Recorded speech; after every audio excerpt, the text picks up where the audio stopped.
Parler beaucoup, manger l'argent, voyager beaucoup seulement, mais travailler beaucoup, créer des choses, emploi des jeunes, non, non, non. Les dirigeants africains, les dirigeants sont comme ça. Les grandes gueules. Plaisir de vous retrouver en ce lundi matin sur Radio Espace et aussi sur Espace TV tous les matins. Vous avez accès à cette émission Les GG sur notre antenne depuis plus de 14 ans, il faut le faire. Vous êtes de plus en plus nombreux évidemment à nous écouter partout en Guinée mais aussi à l'international. Merci de votre fidélité mesdames et messieurs. Ceci dit plusieurs mois sauf à vous évidemment pour interagir sur nos sujets. Soit vous partez sur Twitter, ce qu'on vous recommande d'ailleurs fortement le hashtag Espace GG. Sinon le numéro de téléphone ça n'a pas changé, le 00224 657 39 13 13 avec plaisir un peu plus tard. Sinon si vous êtes sur Facebook, sur Twitter, ça se passe là également avec plaisir un peu plus tard. Nous allons prendre vos messages en compte dans cette émission. Nous sommes lundi, les grandes gueules évidemment vous proposent en tout cas des heures d'analyse des dernières actualités en Guinée. D'abord le communiqué du Premier ministre invitant tous les occupants de maisons de l'État à les libérer et ceux qui habitent encore des bâtiments depuis des décennies sont invités à se mettre en rapport avec le ministère de l'Urbanisme et de l'Habitat. Le déménagement a déjà commencé pour certains. Décryptage à suivre évidemment ce matin. Et puis la communauté économique des États d'Afrique de l'Ouest, on parle de CEDEAO. Des sanctions contre la Guinée. La commission de l'institution s'indigne néanmoins. Un envoyé spécial évidemment habitué du pays à des crises politiques guinéennes. Mohamed Ibn Chambas, encore lui, oui, puisqu'il s'agit encore de lui, doit d'abord évidemment convaincre la classe politique actuelle dont une partie s'était déjà laissé de ces missions peu productives. On en parle ce matin, mesdames et messieurs. D'autres sujets viendront s'ajouter à tout ceci pour votre plus grand bonheur. Les GG avec vous, Jacques Liwalido, bonjour. Bonjour Lamine, bonjour à tous. Bonjour Ahmed Kourouma. Bonjour Lamine, t'as passé un bon week-end? Oui, ça va. Super. Bien. Allez, bonjour à vous Antoine Kourouma, bonjour. Bonjour Lamine, bonjour à tous. Voilà, Tamba Zakari Milimono avec nous dans ce studio. Bonjour mon cher Tamba. Bonjour Lamine, bonjour à tous. Voilà.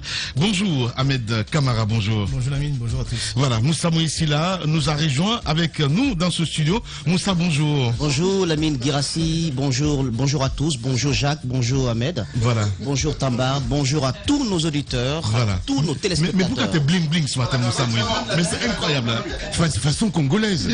Ah non mais il est bling bling. Non, mais on dirait Sarko en noir. Non mais ça on appelle ça l'extravagance. On dirait Sarkozy en noir. L'extravagance. Chacun cherche son décret. Eh ben. Il faut bien paraître. C'est le moment, on a fini avec les ministères. Wow. Il reste les régies, les directions nationales. Ouais. Eh ben. Ah non mais là tu t'as pas honte, mais sincèrement quoi. Non mais pas du tout, j'ai pas honte. Eh ben, chacun se cherche. Il a raison, chacun se cherche. Je suis Guinéen, mais bien sûr. Chacun peut servir son pays. Voilà. Bien. Et toi tu le fais mieux d'ailleurs ici. Je le fais bien, oui, voilà. Mais voilà. Il est terrible. Allez, patrimoine de l'État, Jacques, on en parle ce matin, mon cher ami. Évidemment, ces exactions du PM, Mohamed Beavogui. Donc, le Premier ministre qui a fait un communiqué hier, après cette actualité du samedi qui a été commentée, disons, par les sites internet et quelques médias qui avaient des émissions des week-ends, bien sûr. Le déguerpissement, si on peut, le terme est approprié, de l'ancien président de l'Assemblée nationale. Nous reviendrons sur ça, mais le communiqué d'hier dit ceci essentiellement. Il est demandé à l'ensemble des anciens ministres, aux anciens hauts fonctionnaires de l'État, aux membres des institutions dissoutes de libérer les domaines bâtis et non bâtis de l'État qu'ils occupent. Par ailleurs, le gouvernement a entrepris l'inventaire de l'ensemble des biens immobiliers appartenant à l'État depuis 1958. Dans ce contexte, il est également demandé à tous les anciens ministres et les anciens hauts fonctionnaires des institutions de la République qui continuent à occuper les domaines bâtis et non bâtis de l'État de prendre attache avec le ministère de l'urbanisme, de l'habitat et de l'aménagement du territoire et le secrétariat général de la présidence de la République qui sont chargés de l'application du présent communiqué. Au début du communiqué, c'est qu'on demande à ceux qui ont servi sous Alpha Condé, les ministres, les anciens présidents d'institutions de les libérer sous 24 heures. Donc 24 heures, ça courait jusqu'aujourd'hui. Non, jusqu'aujourd'hui, puisque le communiqué est passé hier, donc jusqu'aujourd'hui, on doit pouvoir assister, n'est-ce pas, au départ de tous ceux qui qui occupent encore ces maisons de l'État. Et je crois, la dernière fois, nous avons eu des échanges ici autour de ce sujet, jusqu'à provoquer l'intervention du DGA du patrimoine bâti, Yayo. Non, c'est le DG. Hein, le DG. Voilà. C'est le DGA, je crois. Non, c'est le DG. Oui. Yayo, c'est le DG. Oui. Voilà. En tout cas, nous avions insisté suffisamment sur la nécessité de faire l'inventaire de tout ce que nous avons comme patrimoine de l'État, parce qu'on a les difficultés encore aujourd'hui pour des questions mineures, c'est-à-dire loger un ministre qui est nommé. Et je trouve que ceux qui ont été ministres sous Sékou Touré, sous Lansana Conté, continuent d'occuper ces bâtiments. On sait, on peut identifier des quartiers comme ça, à la Kamayenne, à Kaloum, à la Kamayenne également, à la Minière. Kaloum surtout. Nous en avons aussi dans les communes de la banlieue. Si vous voyez juste à côté ici, à Matoto, on est même en train, pour certains, ils s'offrent quand même le loisir de détruire ce qui était là pour construire. Donc, c'est comme si, le domaine leur appartenait désormais, donc ils construisent du côté de Sangoya également. Nous avons ces bâtiments qui existent et qui sont oubliés par le pouvoir. Ça peut se faire s'il y a un bail qui répond aux normes. On parlera des bails, de baux, pardon, comme celui qui circule depuis hier là.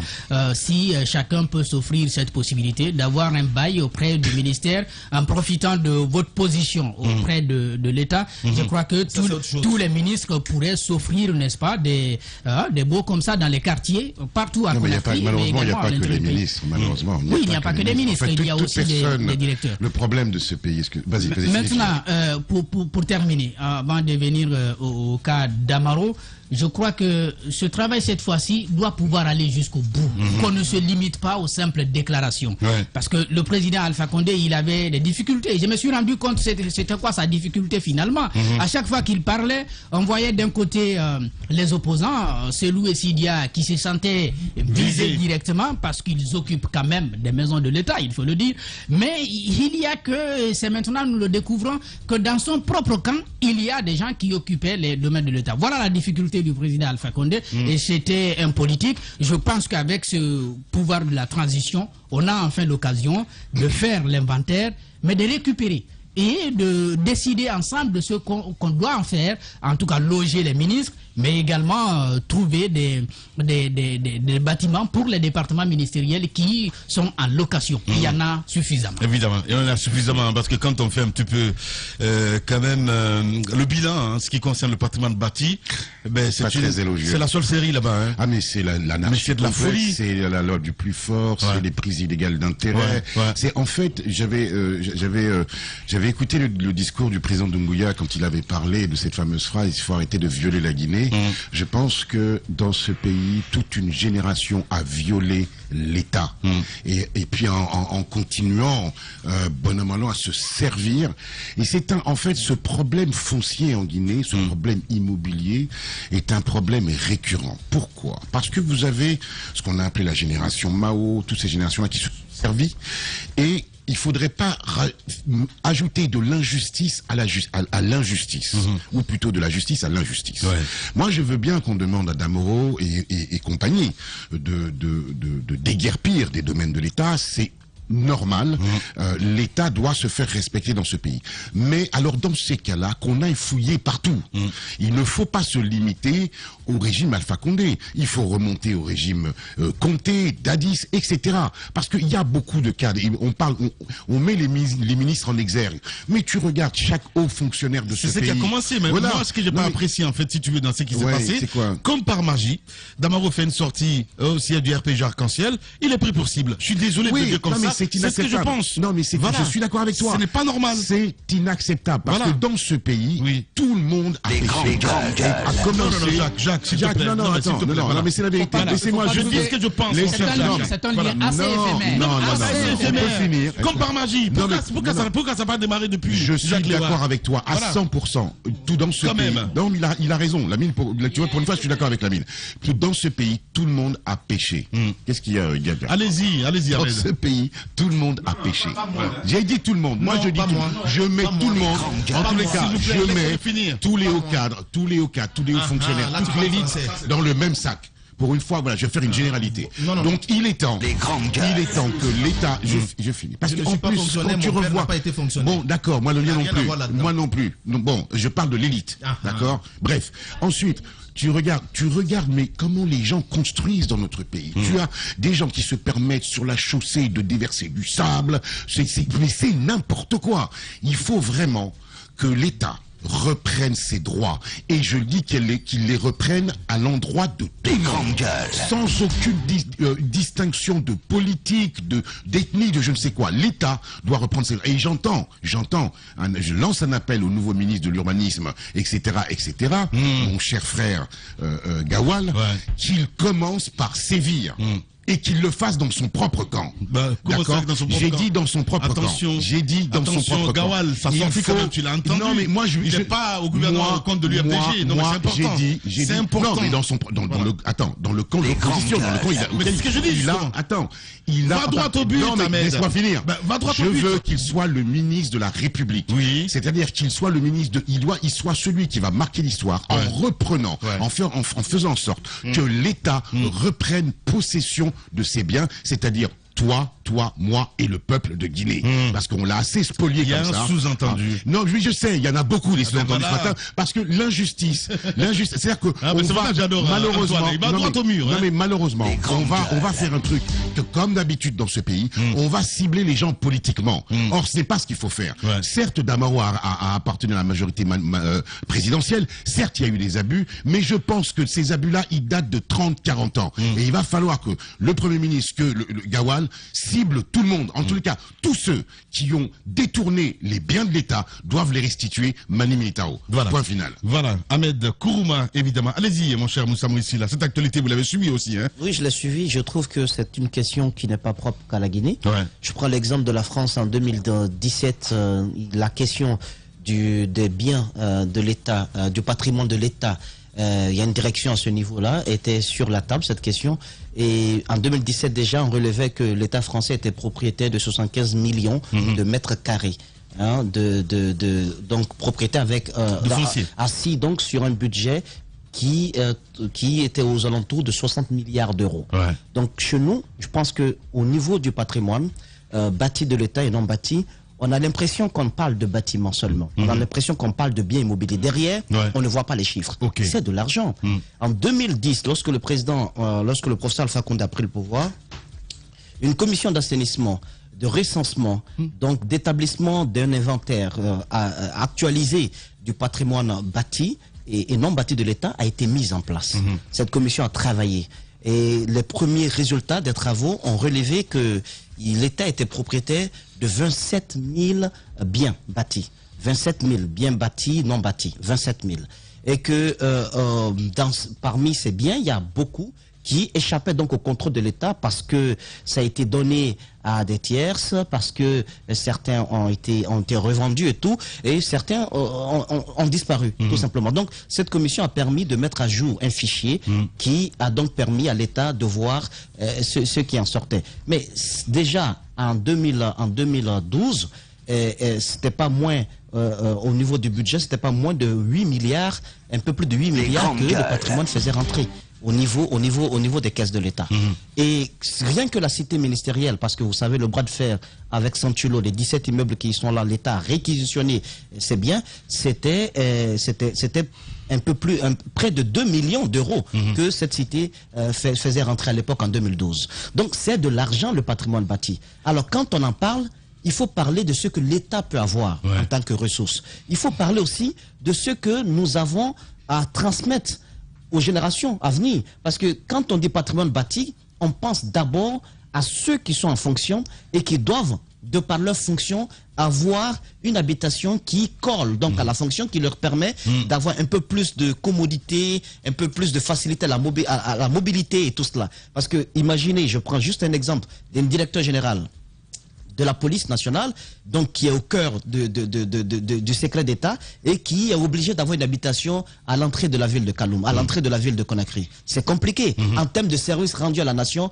il y a des pourcentages qui vont lui échapper parce qu'il ne pourra pas être il pourra pas être très, je dirais, il n'aura pas des résultats assez probants parce que tout simplement, il n'est pas dans les conditions qu'il faut. Donc c'est d'abord à ces fonctionnaires qu'on pense. Et à l'époque, lorsqu'ils avaient fait l'inventaire, ils ont trouvé que il y avait un peu plus de 100 000 fonctionnaires et seulement 1790 étaient logés parmi les 100 000 fonctionnaires. Donc le reste des bâtiments là, qui les occupe, qu'est-ce qu'on en a fait? C'est une question qu'il faille poser et je suis d'accord que la question revienne, que la question revienne pour l'intérêt du peuple, pour l'intérêt du peuple, pour l'intérêt du pays. Et ça ne pouvait pas mieux venir que maintenant. Exactement. Parce que politiquement, on ne va pas dire que c'est une cible. Voilà. C'est pourquoi je souhaiterais que le cas de Amadou Damaro, quoi que l'on dise, on ne peut pas dire que c'était pas prévu dans l'agenda du CNRD de revoir le patrimoine bâti. Non, c'est une poche d'entrée d'argent. Oui, c'est rattaché à la présidence. Ils allaient tôt ou tard s'intéresser à cela. Peut-être que ce qui a précipité, il faut avoir le courage de le dire, c'est la dernière sortie de l'honorable de Amadou Damaro Camara. Qui, ma foi, au regard du poste qu'il a occupé stratégique, de la toute puissance qu'il avait lors du défunt régime, avec l'état d'exception que nous avons, ma foi, il aurait dû quand même avoir un peu de retenue, un peu de recul et faire profil bas. C'est important de le dire. C'est important qu'il ait on aurait évité, il aurait évité le scénario qui s'est passé au palais Mohamed V la fois dernière. Sur ce scénario, j'ai pas envie de revenir là-dessus parce que, oui, l'ami, c'est quand même... dans les secrets. Oui, j'ai pas envie de revenir là-dessus. Il y a certains qui ont pleuré. Il aurait pu s'en passer, au fait. Il aurait pu s'en passer. Donc, moi, je... Ah non, ça marche pas la mine. Qui a pleuré? Vas-y, qui a pleuré? On va rentrer dans ça, s'il te plaît. C'est pas important. C'est pas important. Ahmed. Non. Les deux Ahmed veulent savoir qui a pleuré. C'est pas important. Ils n'ont qu'à les fouiller. Alors, donc, je trouve donc que pour son cas, c'est cela. Maintenant, il y a des questions qui subsistent. C'est pourquoi si on avait Yayo ce matin, il aurait pu nous sortir de cette sorte de yo-yo. Il ne te dira rien du tout. Voilà, il ne te dira rien du tout. Voilà, par rapport au contrat de bail dont l'honorable a parlé, qui le lie à l'État, est-ce que ça a été scellé entre lui et l'État? Est-ce que ça a été scellé avec un membre de sa famille et l'État? Et ensuite se renouveler avec le régime Alpha Condé, donc renouveler avec un autre membre de la famille, parce que le contrat de bail qui circule sur Internet, ce n'est pas son nom qui est là-dessus. Alors qu'il y a un article qui est important là-dessus, parce que la tradition chez nous par rapport au patrimoine bâti que certains fonctionnaires, sur lequel certains fonctionnaires ont un bail, c'est que lorsque la date limite approche, on trouve le moyen dans la famille, s'il y a un fonctionnaire, de faire de telle sorte que cela soit prorogé, mais avec le nom de ce fonctionnaire. D'accord, une continuité. Exactement. Donc c'est ainsi que ça continue. Mais la mine, il ne faut pas se leurrer, la tâche qui attend ceux qui vont travailler sur cette commission, parce que c'est Ousmane Gawal, c'est lui qui va le faire. La tâche est énorme. Parce qu'il ne s'agit pas, attendez, je finis par ça. Il ne s'agit pas que de Amadou Damaro Camara, de Cellou Dalein Diallo, de Sidia Touré. C'est plus gros que ça. Toute la minière, toute la partie de la minière, c'est le domaine de l'État. Toute la minière, c'est le domaine de l'État. Une partie de Sangoya. Mais comment faire, Moussa? Parce que quand on prend par exemple le cas de Sidia Touré, je sais qu'à un moment, Alpha Condé a fait des sorties dessus. Mais non, je pose juste une question. Oui, c'est pourquoi je vais essayer de vous répondre. Ils vont un peu, même demain, et ces deux bâtiments-là, Sidia, je pense pas, s'ils sont à 2 bâtiments près, ces leaders quand même, ne peuvent pas, moi à leur place, sincèrement, même si j'ai acquis cela régulièrement, même si j'ai payé de l'argent, j'aurais quitté pour mon honneur, pour ma dignité. Oui, j'aurais quitté pour mon honneur, pour ma dignité, pour l'aura que j'ai et pour tout ce à quoi j'aspire pour ce pays. J'aurais quitté, j'aurais mis en avant les documents, parce qu'à chaque fois qu'on en parle, c'est une continuité. Ils n'ont pas volé. J'ai pas dit qu'ils ont volé. Non, mais je dis, si à chaque régime, il faut sortir du tiroir ce genre de dossier, alors que moi je suis un personnage public qui aspire à gouverner le pays, c'est une patate chaude, je quitte, je laisse tomber et je mets en avant tous les documents qui prouvent que j'ai acquis ces domaines de façon légale. Mais s'ils ne le font pas, je trouve qu'ils s'attachent à un petit rien. Qu'on l'aime ou qu'on l'aime pas, Kassori quand même il a toujours habité chez lui. Heureusement. Donc moi je dis l'ami. Comme le nouveau. Je dis, il est encore chez lui là, du côté de l'autre côté. Donc je trouve l'ami que ça ne se limite pas ça ne se limite pas qu'à Selou et à Sidia.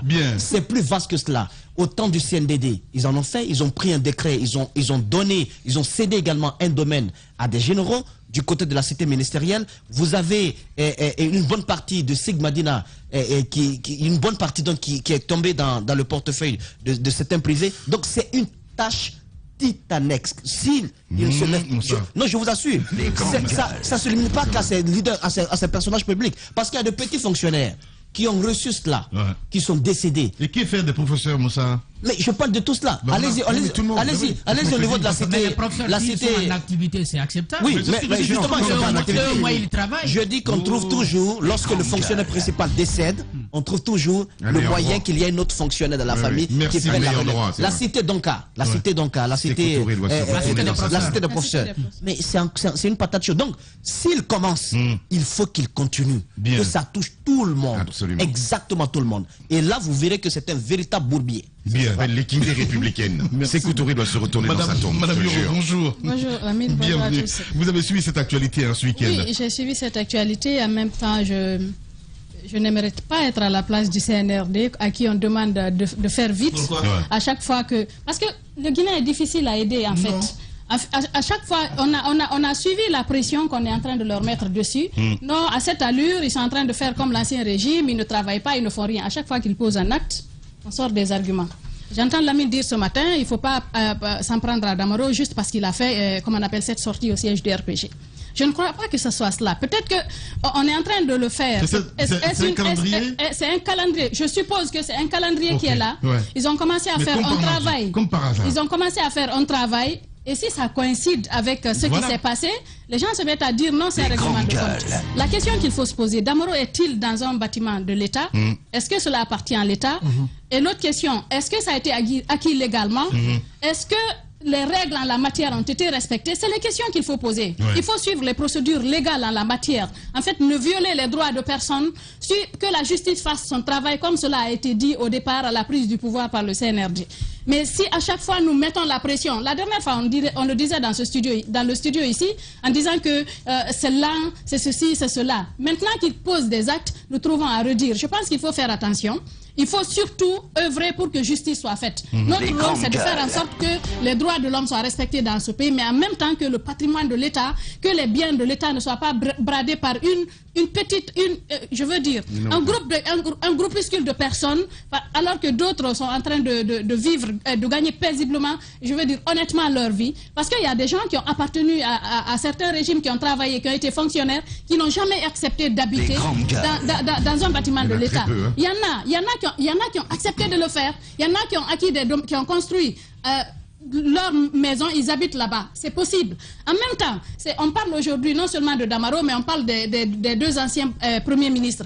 Comment ils ont acquis ces domaines? Il faut respecter la loi en la matière. Si on trouve que la loi a été violée, il faudrait qu'on fasse le travail qu'il faut pour rétablir l'ordre en la matière. En même temps, il ne faudrait pas qu'on veuille d'une chose et son contraire. Ce que nous voulons, c'est que dans ce pays, les choses se fassent normalement. Que quelqu'un ne se serve pas de son influence, de ses relations, parce que c'est ce qu'on dénonce. Il y a très souvent des cas d'affinité. Il y a trop d'affinités dans ce pays. Moi, aujourd'hui, je suis membre du CNRD. Je peux, à travers mes relations, acquérir un domaine quelque part, même un domaine qui appartient à l'État, normalement, où on devrait construire des biens appartenant à l'État. Et dire au président, donne-moi un décret sur ce domaine. Et dire au président, c'est possible. Et c'est ce qu'il faut éviter si nous voulons aller de l'avant. Mais en même temps, il faudrait qu'on sache clairement ce qu'on veut. Il ne faudrait pas qu'on veuille aller suivre un droit chemin et qu'à chaque fois qu'on sorte un bon acte, qu'on pose un acte, qu'on dise non, c'est parce que ceci, c'est parce que cela. Donc, ça, on ne pourrait pas avancer. Donnons le temps au CNRD, madame. Donc, faisons le travail comme ça se doit. Si le CNRD pose un acte, nous veillons au grain. Bien. Si ce n'est pas fait dans les règles de l'art, nous dénoncerons. Bien, et en attendant, ils sont en train de travailler. Laissons la justice faire son travail. Voilà, allez-y, mon cher Antoine Kourouma. Il y a eu un acte qui a été posé pour lequel il y a eu des débats. Ouais. La fois dernière, on en parlait ici. Et lorsque le CNRD a sanctionné des éléments de son propre camp. Je parle des éléments des forces spéciales. J'ai dit que c'était un acte fort pour lequel Doumbouya aura carte blanche pour agir.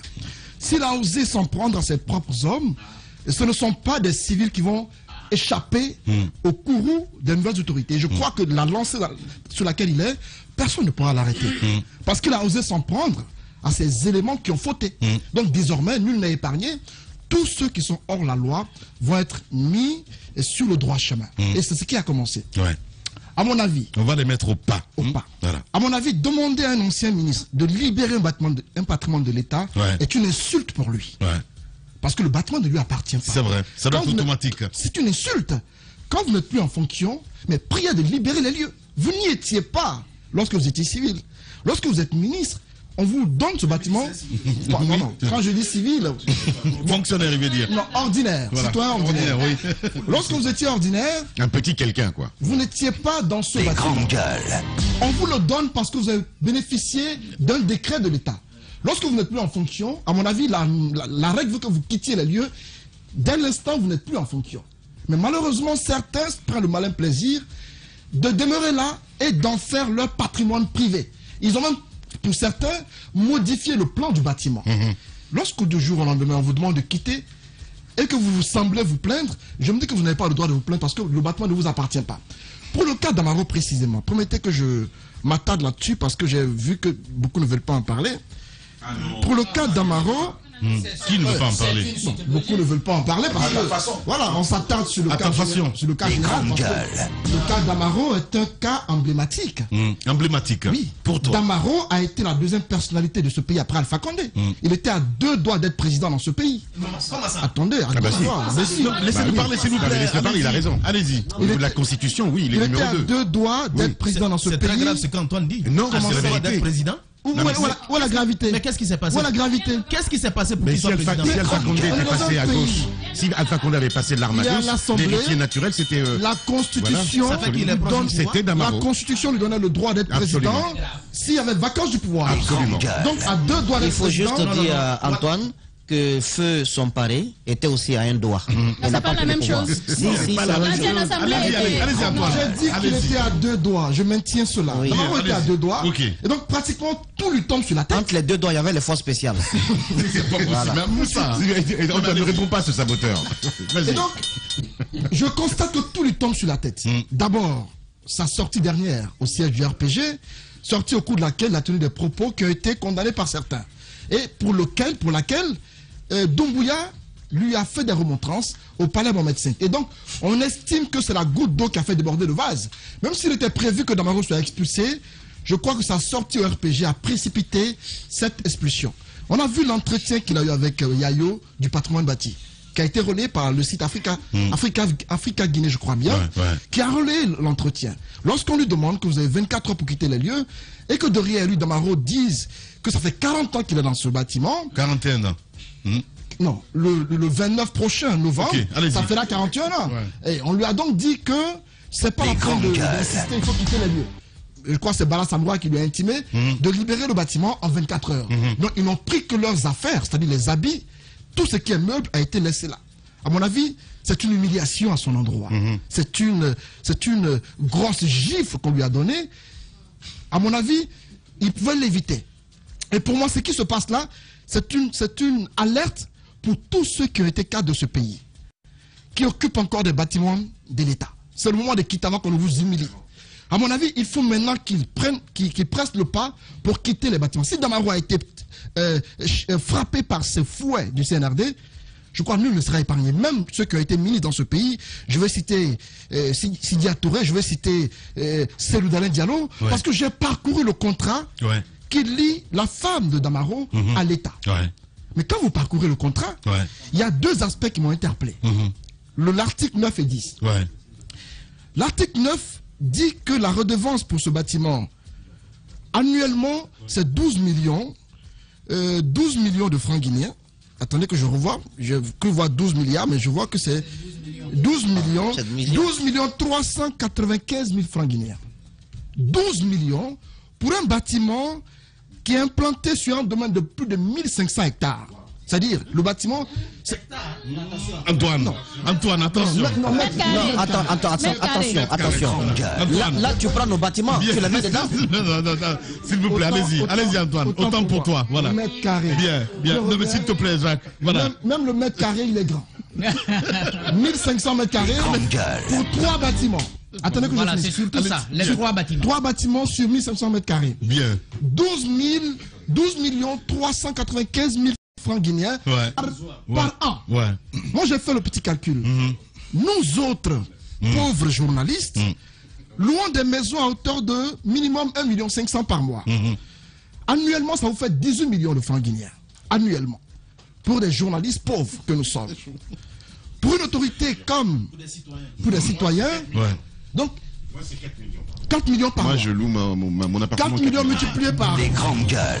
4 millions multipliés par 12, faites le calcul, ça fait plus de 20 ou 30 millions de francs guinéens. Et donc, Damaro, le contrat s'étend sur 75 ans. 75 ans, le contrat de bail.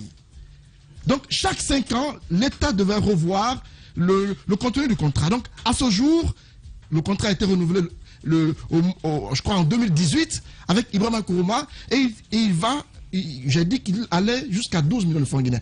À mon avis, c'est assez dérisoire pour un tel domaine. C'est assez dérisoire pour une location mensuelle ou annuelle d'un bâtiment de l'État, à part qui a été exploité par une autorité aussi importante que Damaro. À mon avis, c'était gratuit pratiquement. Et donc, si aujourd'hui il est expulsé des lieux, pour moi, ce n'est pas surprenant. Bien. Parce que un jour ou l'autre, ça devait arriver. Il y a lui, Damaro. Il y a Nantou Chérif également qui a subi les mêmes coraux. Elle a quitté les lieux. Diané a subi la même chose. Également, Djoubaté a quitté les lieux. Je crois. Moussa l'a dit. Ils ne sont pas les seuls. Beaucoup d'autres citoyens, beaucoup d'autres fonctionnaires sont dans la même situation. Il faudrait que dès maintenant, tous ceux qui savent qu'ils ne sont pas dans les normes, il serait important qu'ils quittent les lieux avant qu'ils ne soient humiliés. Parce que pour moi, pour le cas d'Amaro, c'est vraiment une gifle qu'on lui a donnée. Et je me rappelle encore, il n'y a pas longtemps, il tensait Sidia et Cellou Dalein Diallo, il les accusait d'occuper des bâtiments de l'État. Je ne savais pas que lui aussi occupait un bâtiment de l'État. Et donc, c'est une... c'est bon, Antoine. C'est ce qui arrive là. C'est bon. Sincèrement, c'est bon. C'est une leçon. C'est bon, Antoine. C'est pour vous dire ce qui arrive à Paul peut arriver à Pierre. Donc, je crois que ce matin, la chanson Tour Tour a bien son sens dans ce studio. C'est pas possible. Allez-y. Allez-y, mon cher Ahmed Camara. Moi, je pense qu'il faut faire la part des choses. Quand on prend le cas de Sidia et Cellou, je pense que ça, c'est une acquisition. Il y a d'autres qui n'ont pas fait d'acquisition, qui ont juste fait... C'est quoi Non, mais laissez-le parler, s'il vous plaît. Allez-y, Ahmed. Allez-y, Ahmed. Allez-y. Allez-y, Ahmed. Il y a des gens, il y a des citoyens qui ont les titres fonciers des domaines de l'État, qui l'ont reçu de façon, comme on peut le dire, de façon officielle. Je souhaite qu'on fasse franchement en cette période cette décantation. Si nous devons laisser ces bâtiments avec certains, parce que je le dis, l'État peut bien le faire, avec certains, comme quand on a parlé du cas Sidia ou Cellou, parce qu'ils l'ont, comme on l'a dit, c'était officiel avec un président qui a pris un décret. Un président, ce n'est pas n'importe qui. Maintenant, en ce qui concerne les bails, comme Moussa l'a dit, c'est-à-dire on donne à un fonctionnaire quand il n'est plus là, et les beaux, quand on donne à un fonctionnaire quand il n'est plus là, eh ben, on récupère un autre fonctionnaire pour profiter sur l'État. Je pense que c'est ce qui doit cesser. Ce que Antoine disait, 12 millions, je ne sais pas, 500 par an, pour 300 pour 3 bâtiments. Quand on divise, on se retrouve avec quelque chose de 300 000 par mois. Pour des coins aussi, comme on peut le dire... 1,3 million par mois. Non, oui, 1 million. Non, quand on prend pas bâtiment, on se retrouve avec quelque chose de 300 000. Je pense que ce n'est pas normal. Le patrimoine bâti peut faire mieux. Ce que nous récoltons là-bas comme fonds, je pense que c'est vraiment dérisoire. Et depuis des années, je pense qu'un travail sérieux n'a pas été fait à ce niveau. Il faut recenser tout ça. Donc il faut non seulement recenser, mais les bâtiments qui existent déjà, je pense qu'il faut revoir. Parce qu'à Kaloum, on ne peut pas payer un immeuble à 200 000 quand même. Ce n'est pas du tout normal. Ce n'est pas une chasse aux sorcières, mais on doit revoir. Kaloum, c'est partout dans le monde, il y a des endroits stratégiques.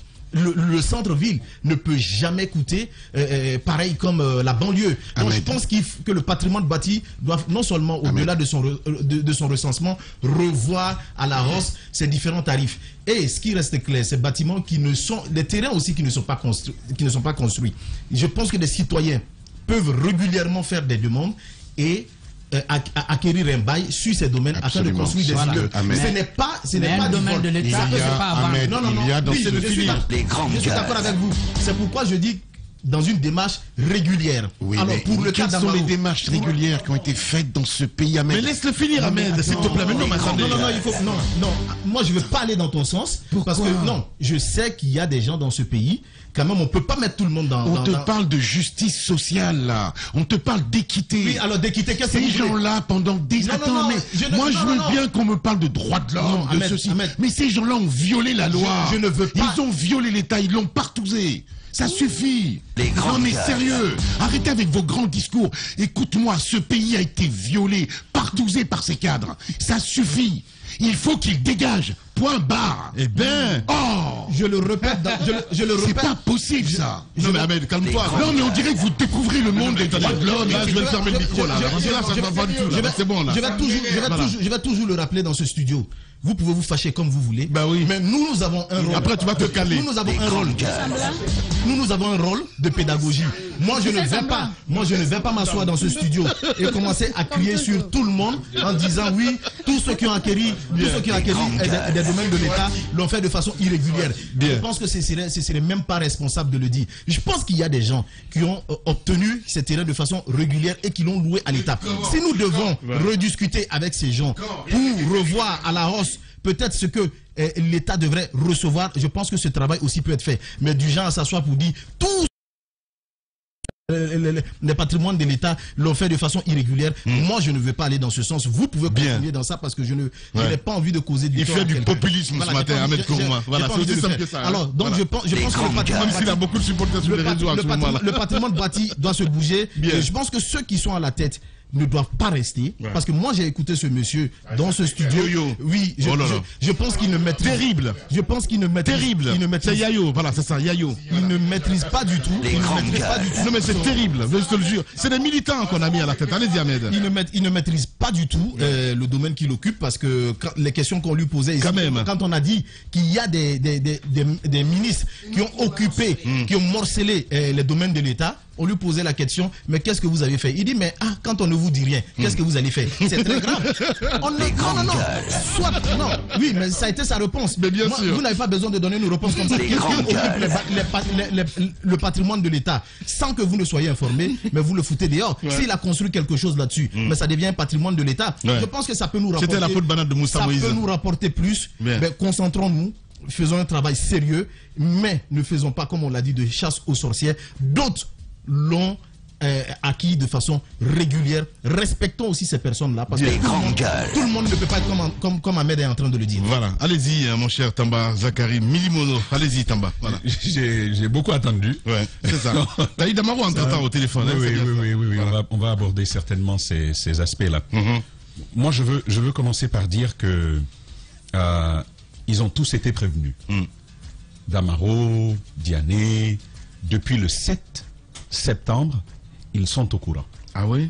Ils ont été prévenus par le patrimoine bâti. Ok.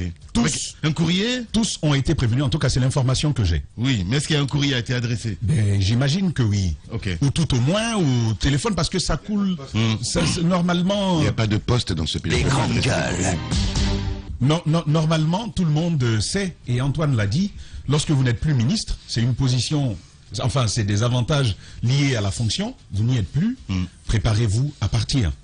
Donc, tout le monde a été prévenu. C'est une chose. Et la plupart sont possesseurs de baux.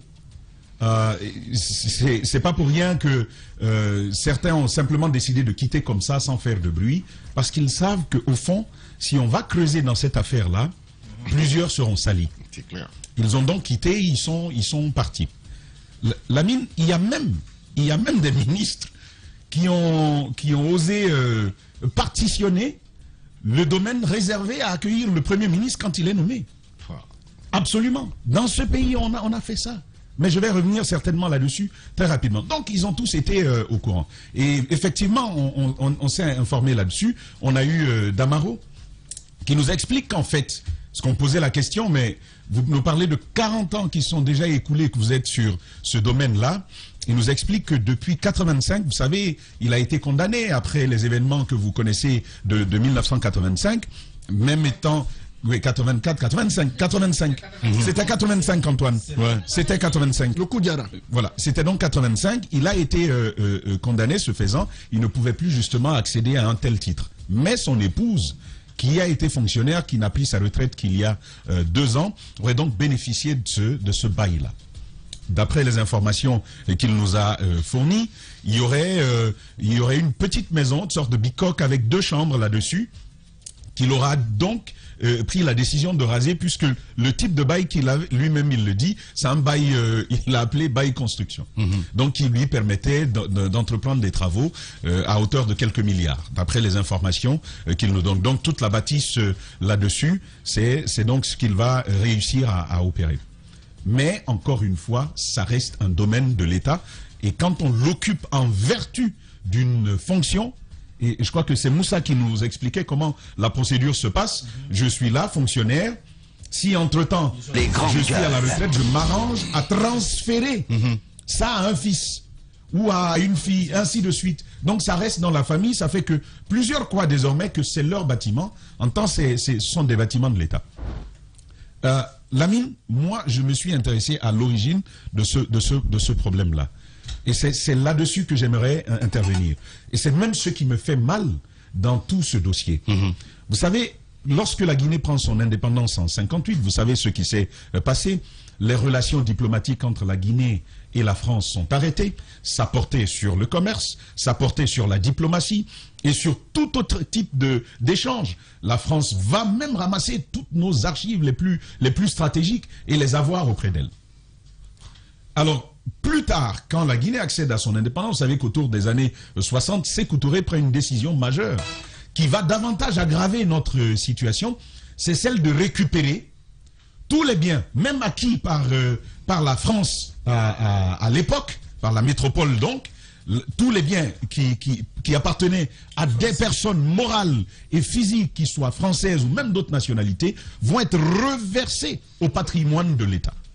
Ça va aggraver la situation.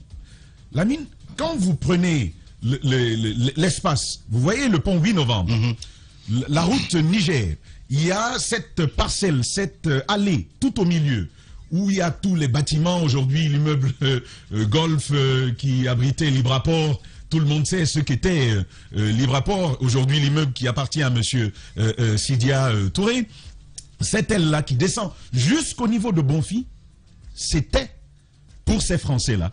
Et on va voir tout à l'heure comment c'est reversé au patrimoine de l'État guinéen. Alors, vous prenez le même axe, c'est-à-dire à partir du pont 8 novembre, en allant vers Kamayenne. Kamayenne jusqu'à Dixine, à hauteur de la maison de Selou d'Alain Diallo. Toute l'aile sur la mer, et même l'espace entre la route qui frôle Donka, qui vient vers Gamal Abdel Nasser de Conakry, Gamal Abdel Nasser, et jusqu'au bout, c'est encore cet espace-là. Il y a pas mal de portions là-bas qui appartenaient à l'État guinéen. La minière, pratiquement, c'est aussi un domaine de l'État guinéen. Les grandes gueules. Alors, ce qui se passe, c'est que Sékou Touré, dans ce moment, ça va être très pénible pour nous, pour les Guinéens. Cherté de vie, difficulté, mais même mieux parce que l'intérieur du pays, c'est pareil. Nzérékoré, Fria, Dubreka, il y a beaucoup de domaines comme ça qui sortent de ce qu'on appelle le contentieux franco-guinéen, qui sont reversés au territoire, au patrimoine de l'État. Alors, ce qui se passe, Lamine, c'est que dans toute cette difficulté que l'État guinéen traverse, pour pouvoir maintenir notre barque à flot, plusieurs médiations vont être entreprises.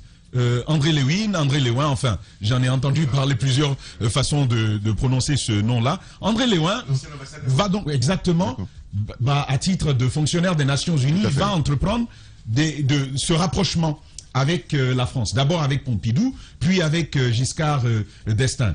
Alors, il va faire ce travail-là. 1962, 1963, 1973, 1975. Jusqu'à 4 tentatives officielles qui ne vont pas permettre de parvenir à un règlement de l'amiable. Plus tard, Lamine, c'est en 77 que la Guinée va pouvoir envoyer des émissaires avec à leur tête un ministre Mfali qui va conduire la délégation guinéenne.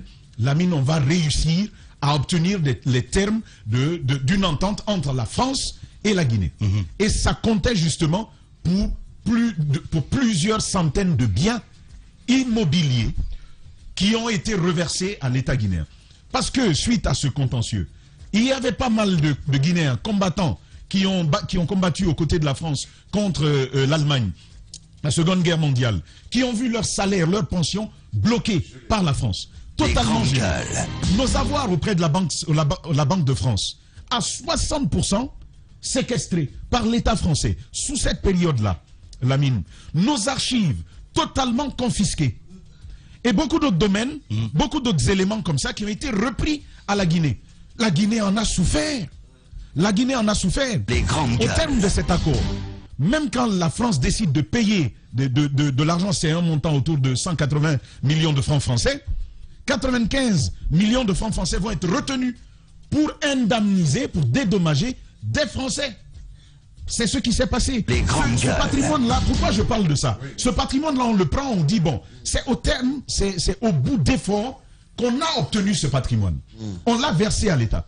Aujourd'hui, il y a qui occupe ces espaces-là? Voyez bien ce qui se passe. C'est des gens qui ont plus d'argent, c'est des gens qui représentent l'État, c'est des étrangers. On l'a simplement bradé. Lamine, je veux citer quelques espaces. Pour que l'on sache que ce qui s'est passé n'est pas bien. Moussa a parlé 2011, lorsque cette commission a été mise en place. On a dit on va créer une sorte de serveur au patrimoine bâti, vous vous souvenez? 1 500 000 $ à l'époque. Allez demander où c'est. Et puis, nous sommes en 2000, c'est seulement en 2021, mars 2021, que Alpha Condé va finalement mettre une autre commission pour travailler sur ces choses-là. Mais allez savoir ce qui s'est passé. Lamine, maintenant, je vous dis, Diéné Kaba, l'ancienne première dame, c'est un de ces bâtiments qu'elle a occupé jusque-là. Il faut le savoir. Balo, c'est le bâtiment qu'occupait l'ancien ambassadeur de Guinée à Paris, Marcel Martin. C'est le même, c'est l'immeuble qu'il occupe. Docteur Diané dont on parle, mais venez, c'est un domaine de l'État. Venez vous raser le bâtiment, vous en construisez un autre. Et vous l'appropriez. Et vous l'appropriez. Dans ce contexte, ça se passe comme ça.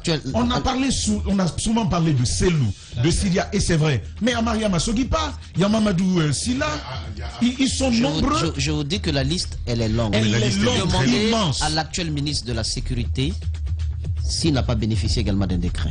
Et donc l'actuel ministre de la Sécurité. L'actuel ministre. L'actuel. Donc je vous dis, c'est un véritable bourbier. Il termine, s'il vous plaît. Mais il faut le faire de façon... Voilà. On revient en terminant, Lamine. On parle d'ameublement, ils sont partis sans prendre les meubles qui étaient présents. Sans prendre il y a même un qui a arraché tous les climatiseurs. Ah ouais? Et puis il est parti avec.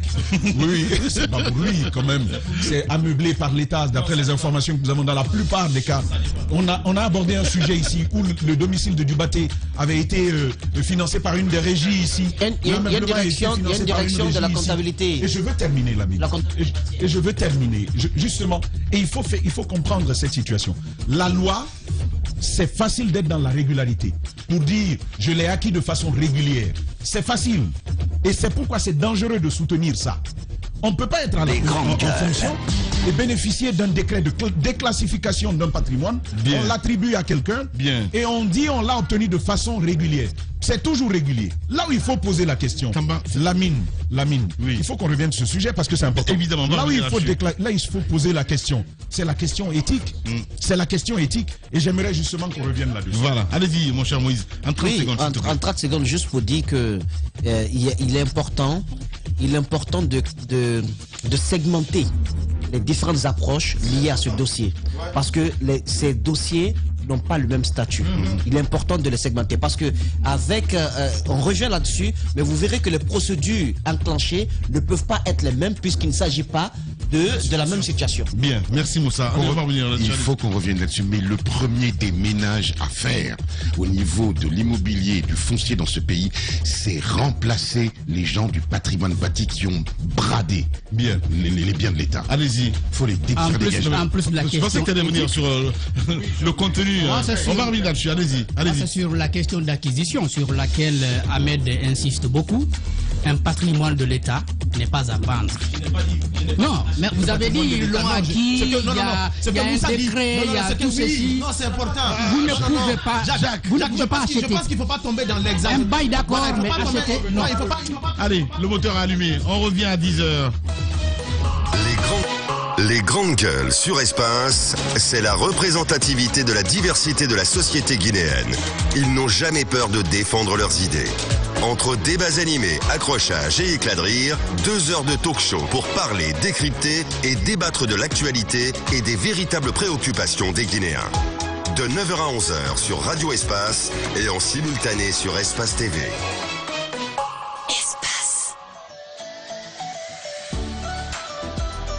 Espace TV Guinée est sur YouTube. Abonne-toi. Espace Guinée sur YouTube. Espace TV en avance sur les réseaux sociaux.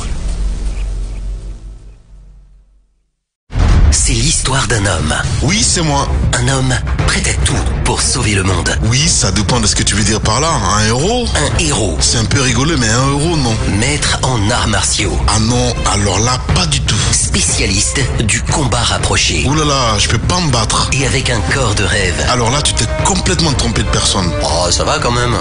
Quelques kilos en moins, ça te ferait pas de mal, mais... Non, t'es bien déjà. Il est de retour. Lamine Guérassi, dans le plus lion des mornings. Rendez-vous lundi, dès 6h15, sur Radio Espace. Bien s'informer, ça demande du temps. Et surtout, se forger une opinion. Du temps pour recueillir les faits. Et recouper tous les faits. De confronter les idées. Les points de vue. Et surtout, les décortiquer. Les analyser, les décrypter. Et puis il faut du temps pour s'écouter. Se comprendre. Alors chaque jour, donnons du temps à l'info. Le temps qu'elle mérite. Les grandes gueules, du lundi au vendredi, sur Espace.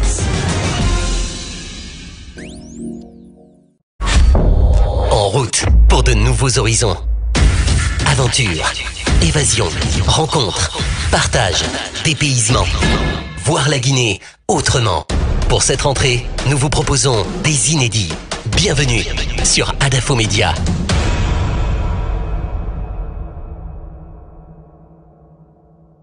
Eh oh, c'est Lamine. Il est de retour. Lamine Guérassi dans le plus lion des mornings. Dès lundi avec tous les moments du matin. Tu n'as pas mis un peu de reverb par là? Ah non, pas du tout. Bon, ok. À lundi. Vivez une fête sensationnelle, mortelle, exceptionnelle. Multidimensionnelle peut-être? Non, désolé. Ah d'accord. Ce modèle d'annonce, il n'y a que Adafo Média pour le faire. Pour toute information, contactez-nous 628 06 06 60. Adafo Média. Et si vous commenciez maintenant? Espace TV Guinée est sur YouTube. Abonne-toi. Espace Guinée sur YouTube. Espace TV en avance sur les réseaux sociaux.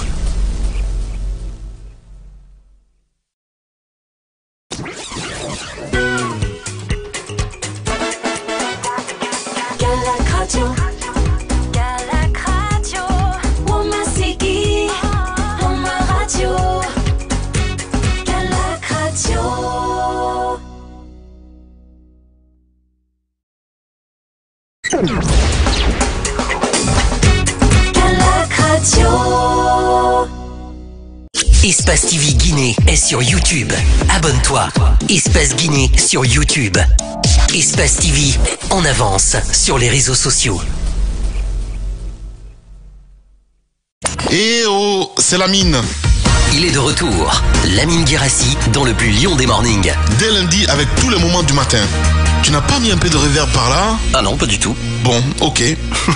À lundi. C'est qui le champion à Guinée? C'est qui le champion à Guinée? Espace, espace, espace, espace, espace. C'est l'histoire d'un homme. Oui, c'est moi. Un homme prêt à tout pour sauver le monde. Oui, ça dépend de ce que tu veux dire par là. Un héros? Un héros. C'est un peu rigolo, mais un héros, non. Maître en arts martiaux. Ah non, alors là, pas du tout. Spécialiste du combat rapproché. Ouh là là, je peux pas me battre. Et avec un corps de rêve. Alors là, tu t'es complètement trompé de personne. Oh, ça va quand même. Quelques kilos en moins, ça te ferait pas de mal, mais... Non, t'es bien déjà. Il est de retour. Lamine Guérassi dans le plus lion des mornings. Rendez-vous lundi dès 6h15 sur Radio Espace. Bien s'informer, ça demande du temps. Et surtout, se forger une opinion. Du temps pour recueillir les faits. Et recouper tous les faits. De confronter les idées, les points de vue. Et surtout, les décortiquer. les analyser, les décrypter. Et puis il faut du temps pour s'écouter, se comprendre. Alors chaque jour, donnons du temps à l'info. Le temps qu'elle mérite. Les grandes gueules, du lundi au vendredi sur Espace. C'est l'histoire d'un homme. Oui, c'est moi. Un homme prêt à tout pour sauver le monde. Oui, ça dépend de ce que tu veux dire par là. Un héros? Un héros. C'est un peu rigolo, mais un héros, non. Maître en arts martiaux. Ah non, alors là, pas du tout. Spécialiste du combat rapproché. Ouh là là, je peux pas me battre. Et avec un corps de rêve. Alors là, tu t'es complètement trompé de personne. Oh, ça va quand même. Quelques kilos en moins, ça te ferait pas de mal, mais... Non, t'es bien déjà. Il est de retour. Lamine Guérassi, dans le plus lion des mornings. Rendez-vous lundi, dès 6h15, sur Radio Espace.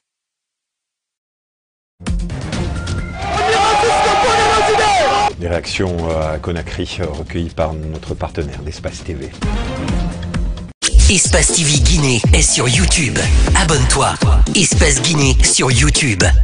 Espace TV en avance sur les réseaux sociaux. Les talents sûrs ne meurent jamais. Quelles que soient les épreuves, les difficultés, les crises, les circonstances, ils arrivent toujours à se surpasser et restent sous les projecteurs. Avec l'audace, tout devient possible. Les plus beaux palmarès de l'audiovisuel guinéen, c'est sur Adafo Média. Adafo Média, le futur, vivons-le ensemble.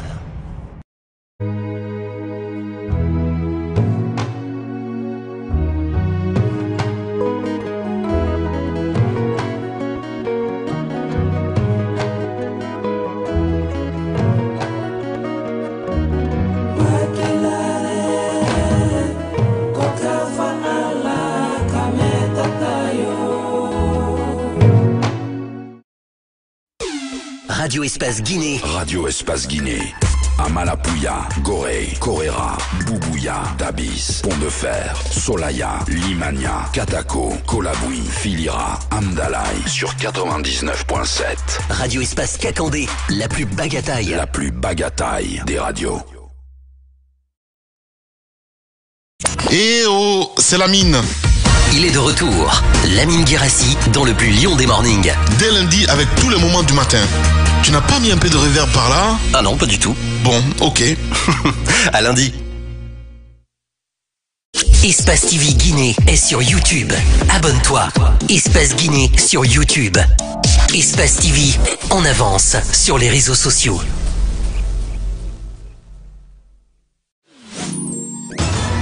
Bien s'informer, ça demande du temps. Et surtout, se forger une opinion. Du temps pour recueillir les faits. Et recouper tous les faits. De confronter les idées, les points de vue. Et surtout, les décortiquer. les analyser, les décrypter. Et puis il faut du temps pour s'écouter, se comprendre. Alors chaque jour, donnons du temps à l'info. Le temps qu'elle mérite. Les grandes gueules, du lundi au vendredi, sur Espace.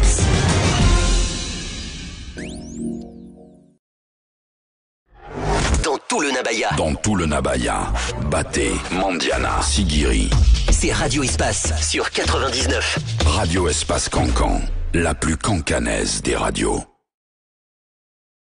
C'est l'histoire d'un homme. Oui, c'est moi. Un homme prêt à tout pour sauver le monde. Oui, ça dépend de ce que tu veux dire par là. Un héros? Un héros. C'est un peu rigolo, mais un héros, non. Maître en arts martiaux. Ah non, alors là, pas du tout. Spécialiste du combat rapproché. Ouh là là, je peux pas me battre. Et avec un corps de rêve. Alors là, tu t'es complètement trompé de personne. Oh, ça va quand même.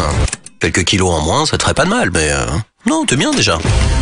Il est de retour. Lamine Guérassi dans le plus lion des mornings. Rendez-vous lundi dès 6h15 sur Radio Espace. Hey. Yo. Groove Station, hip hop.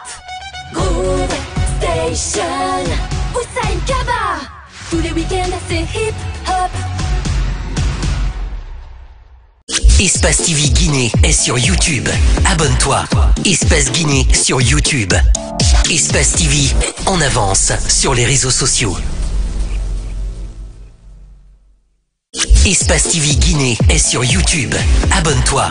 Espace Guinée sur YouTube. Espace TV en avance sur les réseaux sociaux. C'est l'histoire d'un homme. Oui, c'est moi. Un homme prêt à tout pour sauver le monde. Oui, ça dépend de ce que tu veux dire par là. Un héros? Un héros. C'est un peu rigolo, mais un héros, non. Maître en arts martiaux. Ah non, alors là, pas du tout. Spécialiste du combat rapproché. Ouh là là, je peux pas me battre. Et avec un corps de rêve. Alors là, tu t'es complètement trompé de personne. Oh, ça va quand même. Quelques kilos en moins, ça te ferait pas de mal, mais... Non, t'es bien déjà. Il est de retour. Lamine Guérassi, dans le plus lion des mornings. Rendez-vous lundi, dès 6h15, sur Radio Espace. Bien s'informer, ça demande du temps. Et surtout, se forger une opinion. Du temps pour recueillir les faits. Et recouper tous les faits. De confronter les idées, Les points de vue. Et surtout, les décortiquer. les analyser, les décrypter.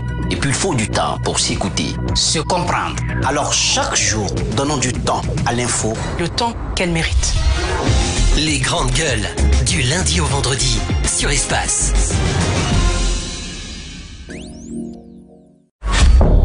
En route pour de nouveaux horizons. Aventure. Mohamed Diaby à la réalisation ici à la radio. Merci à Kabine Kondé, à Mafata Sano, à Lassane Diallo, Papoutou, l'homme de nuit, Malisida, toute l'équipe, Salimou Fofana, entre autres. Vous êtes très nombreux évidemment. Du côté de la régie Sola Média, relaie cette émission sur les réseaux sociaux, sur Twitter, mais aussi sur Facebook. Continuez à réagir. Retrouvez les GG tous les soirs à 18h en temps universel sur Suite FM Guinée. Mesdames et messieurs, je le disais tantôt, nous sommes lundi. Les grandes gueules vous proposent évidemment des heures d'analyse des dernières actualités. Il faut le rappeler, on parle de patrimoine bâti, entre autres la CEDAO, entre autres, et puis d'autres sujets avec vous jusqu'au port de 11h sur Radio Espace Guinée. Beaucoup de réactions ce matin, les auditeurs évidemment qui réagissent en direct sur nos sujets, avec ce premier qui nous parvient. Bonjour les GG, vous êtes les meilleurs, merci à vous. Voilà, lui c'est Monsieur K qui nous envoie ce message. On va rester toujours dans le sillage avec cette autre réaction évidemment avec Conté qui nous écrit: bonjour les GG Jacques, un patrimoine de l'État peut être aliéné sous une condition particulière de classement préalable s'il ne sert plus un service public. Conté donc qui nous envoie ce message.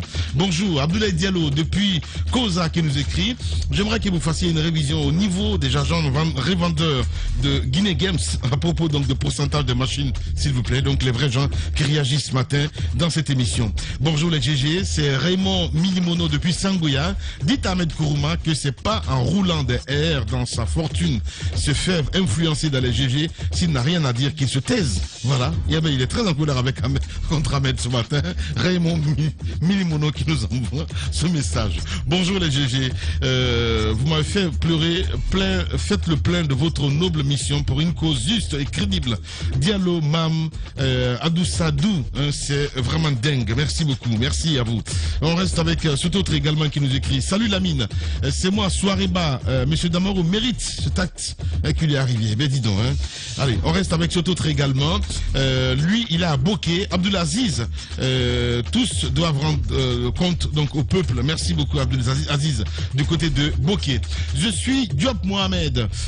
S'il vous plaît, n'oubliez pas Général Bourema Kondé qui occupe aussi un bâtiment de l'État. Eh bien, on reste dans le ciel avec cet autre également qui nous écrit: bonjour le Turbo, c'est Mohamed Lamine Bamba. Le problème du patrimoine bâti public guinéen est trop profond. Il le dit, vraiment beaucoup seront surpris et déçus de l'ancien régime de Touré jusqu'à Condé. Il y a beaucoup de choses à voir de ce côté. Merci à vous. On reste avec cet autre également. Bonjour, c'est Gibril Massiri de Wankifon Carrefour. Cette récupération des patrimoines de l'État est une très bonne décision et elle est loin d'un règlement, elle est loin donc d'un règlement de compte, il veut dire. Voilà, merci beaucoup à vous. On reste avec Maki Premier également qui nous écrit: Lamine, je relevais hier d'un parti politique de l'opposition. Maintenant, je suis serviteur de la nation. À ce titre, je m'engage à servir la Guinée et les Guinéens sans exclusive. Un message très responsable de la part du ministre Ousmane Gawal qui nous envoie ce message, évidemment. Merci à ce titre également. Souri Camara depuis Cancan. S'il vous plaît, faites passer mon message aujourd'hui. Tamba est un champion. Je suis trop fan de lui. Je suis aussi éloquent comme lui. Mes termes de voix, il est au-dessus. J'aimerais avoir son ton. Eh bien, dis donc. Allez, on y va avec qui aussi qui nous écrit. Vous êtes très nombreux, hein, voilà, à nous écrire ce matin. On va aller maintenant sur Twitter, pourquoi pas avec la complicité de Kabine Condé de ce côté, évidemment. Beaucoup de messages ce matin. Sinon, du côté de Londres, on nous écoute et on nous écrit ce matin. C'est de Salou Kumba qui nous écrit. Lui, là, à Birmingham, à Londres. Bonjour Lamine, bonjour à toute l'équipe d'Adafo Média. Je pense que le gouvernement de la transition CNRD peut bel et bien recenser tout le patrimoine bâti et non bâti de l'État et le mettre sur le site du ministère de l'Habitat de manière à ce que tous les citoyens et procéder de la manière concernant toutes les victimes de déguerpissement de la part de l'État. Mais il faut rappeler que la principale mission d'un pouvoir transitoire dans un pays, c'est de remettre en place toutes les institutions républicaines via un processus démocratique transparent et crédible. C'est Salou Kumba qui nous envoie ce message du côté de Londres. On va aller maintenant avec les tweets, avec Kabine Condé évidemment qui nous écrit, qui nous envoie ces tweets évidemment. Tidiane Botegeba qui nous écrit sur Twitter. La CEDEAO dans son rôle voilà, je suis en parfait accord avec l'institution sous-régionale car la promesse non tenue par les militaires au Mali et au Soudan me dit qu'il faut de la prudence en Guinée. Tidiane Botegeba depuis Douala qui nous envoie ce message. On reste avec cet autre également. Lui c'est Ba Mohamed Sodiga qui nous écrit. Le CNRD passe à l'habitat supérieur. Hier locataire, aujourd'hui déguerpi. Comment pour dire que la route tourne? Merci à vous. Carnot Flamengo qui nous écrit également sur Twitter. Bonjour mon cher Lamine et à toute l'équipe, hein, cette communauté, ce communiqué, il veut dire, hein, voilà, il dit que c'est ce communiqué. Ce communiqué concernant donc la récupération du domaine de l'État, un salut, mais il faut faire beaucoup attention. Voilà, merci beaucoup, hein, mon cher ami. Terming Falango qui nous envoie ce message. Lucien Blémou sur Twitter également qui nous écrit. Tant qu'il y aura la manière, notamment à travers de communiqués comme celui qu'on a entendu hier et en respectant la procédure légale, l'État peut agir. Veillons juste à ce qu'il ne soit pas de décision unilatérale à l'État, ce qu'il y a à l'État. Voilà, hashtag espace GG. Ibrahim Assouri Kouyaté également qui nous écrit. Les commis de l'État qui usent de leurs fonctions pour acquérir le domaine public doivent tout simplement être délogés. Les domaines de l'État ne sont pas accessibles. Voilà, il le dit. Cessibles, pas accessibles, mais cessibles. Voilà. On reste avec Alain Dissot également qui nous écrit sur le hashtag espace GG. Alain Dissot, notre directeur hein, du côté de l'AB. Je pense que les autres anciens ministres doivent prendre le devant de la scène en libérant donc dès maintenant, comme le disait Antoine, le domaine de l'État qui sont bien connus. C'est la meilleure option. Merci beaucoup Alaïdim. Univers Sultan également sur Twitter nous écrit bonjour Lamine. Bonjour à toute l'équipe, que tu sois Alpha ou Aliou ou même Demba, ou que tu occupes un domaine de l'État où tu dois céder. Voilà, il le dit. Merci beaucoup. On reste avec Med 2 également. Nos dirigeants ont du talent. Faire plus de 20 ans dans un domaine public et attendre jusqu'à ce qu'on te dit de quitter, c'est une honte. Voilà, merci. Ouessou Gabi sur Twitter nous écrit l'État guinéen a trop souffert de spoliation de son patrimoine bâti par des cadres de différents régimes qui ont manifestement et délibérément abusé de leur position préférentielle. Il est temps de rendre à l'État ce qui appartient à l'État. Hashtag espace GG. Ingénieur Moussa également qui nous écrit sur le hashtag espace GG. Bonjour les grandes gueules. Particulièrement à Moussa, parlant du patrimoine de l'État, je pose la question concernant les domaines qui ont été réservés. Par exemple, Symphonia et d'autres. Je voudrais que tu t'occupes de ce dossier. Voilà, il pose une doléance ce matin, notre auditeur. Nous, sur le hashtag espace GG, nous sommes d'accord qu'il faut récupérer tous les biens appartenant à l'État. Tu ne peux pas profiter de ta position pour se procurer de quelque chose qui appartient au pays. Le gouvernement doit agir dans le respect de nos lois aussi. Merci beaucoup, Noumou, qui nous envoie ce message. On va rester dans le sillage, cette fois-ci sur Facebook, avec la complicité de Poutine, évidemment, le colosse de GG, avec Diallo Mamadou Saliou qui nous écrit sur Facebook, que ça soit Célou ou Silia, quand tu occupes un domaine de l'État, on doit récupérer, s'il n'y a pas de débat, voilà, lui le dit ce matin, sur Facebook, c'est dingue, les gars, ils n'ont pas de tête là-bas, là, Facebook. Allez, on y va avec Ousmane de Diallo qui nous écrit, bonjour à toute l'équipe de GG, personne n'aurait cru qu'il pourrait y avoir un tel changement, les bourreaux d'hier à l'injustice, c'est vraiment une leçon de vie pour tout être humain, le pouvoir est doux, il est bien géré, s'il est bien géré, dans le cas contraire, il veut dire, il devient un fardeau. Nous sollicitons que cette injonction soit continuelle de 1958 à nos jours. Évidemment, c'est un auditeur qui nous envoie ce message. Moko Kamara également qui nous écrit, bonjour Lamine, bonjour à toute l'équipe. Le peuple de Guinée doit beaucoup remercier les grandes gueules. Tous les anciens dignitaires de Sékou Touré à Condé doivent quitter les patrimoines bâtis. Voilà. Et des patrimoines battus. Facebook, c'est des fous là-bas, je vous assure. Allez, on y va avec cet autre également. Lui, c'est Gaspari Bagada Dika Doubaté. Moussa Yoro, je suis d'accord avec vous, mais cela doit se passer par une procédure légale, voilà, il veut dire, voilà, une procédure égale. Je n'ai jamais aimé donc ces gens-là, mais je veux juste que les actes se passent dans les procédures. Voilà, merci beaucoup, voilà, merci à vous. Lui, là, à Colorado, aux États-Unis, qui nous envoie ce message. David Diallo également qui nous écrit. Ben, vous voulez que ça se passe comment? Pose la question, David. Ils ont eu tout le temps pour construire une justice juste et équitable. Ils n'ont pas fait. Voilà, ils payent les conséquences. Voilà, il veut dire toujours sur Twitter, sur Facebook. Abdoulaye Youlake Kamara également qui nous écrit. Il y a de nombreux fonctionnaires qui sont légalement propriétaires des biens de l'État. Un président de la République peut céder un bien de l'État à une tierce personne, il veut dire, ayant été d'une utilité publique. Voilà, cette précision de notre auditeur. Ibou Diallo, un dernier message. Voilà, bonjour.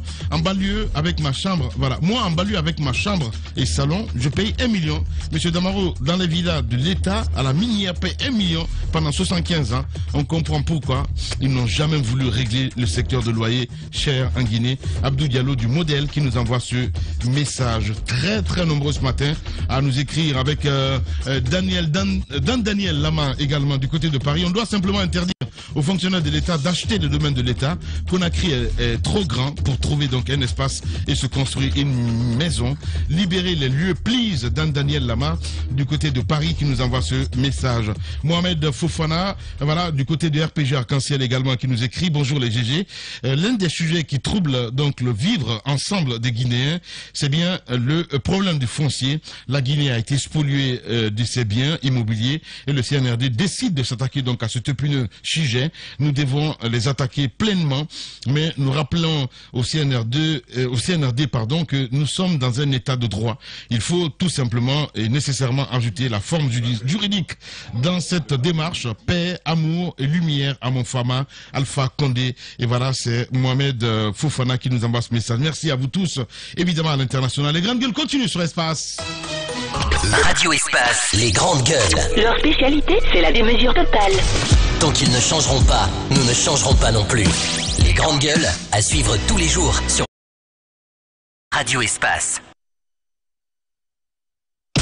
L'idée des grandes gueules n'est pas d'être un petit village, dans sa fierté, face à tous les autres journalistes qui auraient renoncé. Ce que, de plus, nous ne croyons pas. Notre idée est plutôt de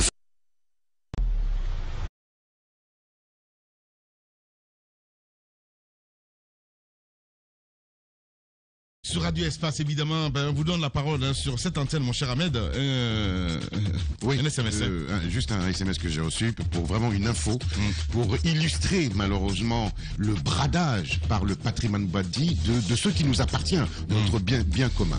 Il y a un domaine à Matam qui est occupé par ce qu'on appelle Altikoff, qui paye à l'État 10 millions par an. D'accord, 10 millions. Et ils louent, et eux gagnent en louant des magasins, parce que le domaine est extrêmement vaste, il gagne à peu près, d'après ce que j'ai compris, je regarde, voilà, il loue les magasins, imaginez quand même, entre 2000 et 4000 $ par mois. Donc vous faites le ratio, vous faites le calcul et vous regardez le manque à gagner pour l'État. Ça, ce sont les magouilles du patrimoine bâti sur cet endroit qui se trouve à Matam. Bien.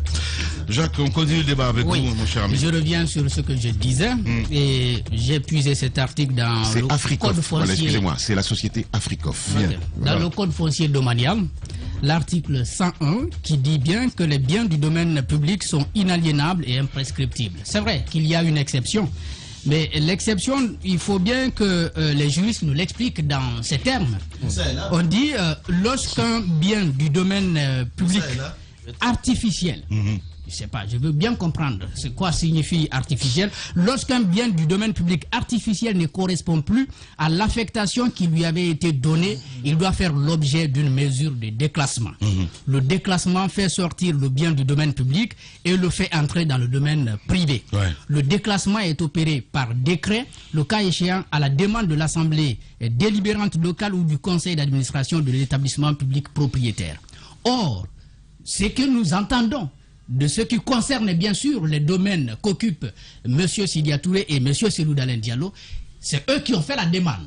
C'est pas parce que les domaines ne correspondaient plus comment on appelle ça, aux objectifs pour lesquels ils avaient été classés dans le patrimoine de l'État. En tout cas, ce que nous comprenons dans les explications, ils ont plusieurs dans ce débat, sincèrement quoi, même Jacques.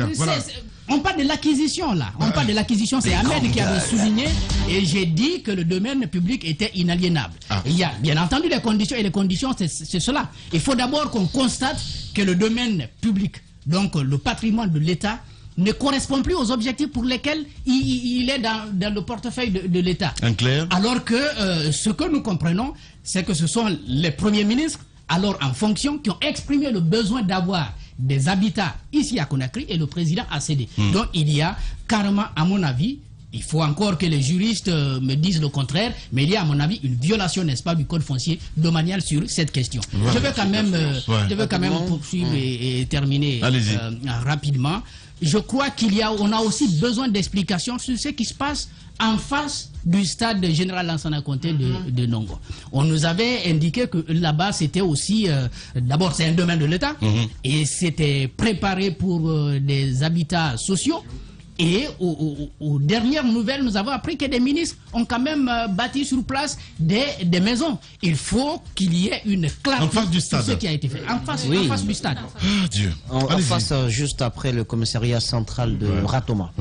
Alors, ça, c'est un autre serpent de mer, ce dossier-là. Je pense que nous en parlerons avant la fin. Nous aurons Yayo mercredi. Avant la fin. Il promet faire des déballages. Écoute, Yayo nous met dans du... sera là mercredi.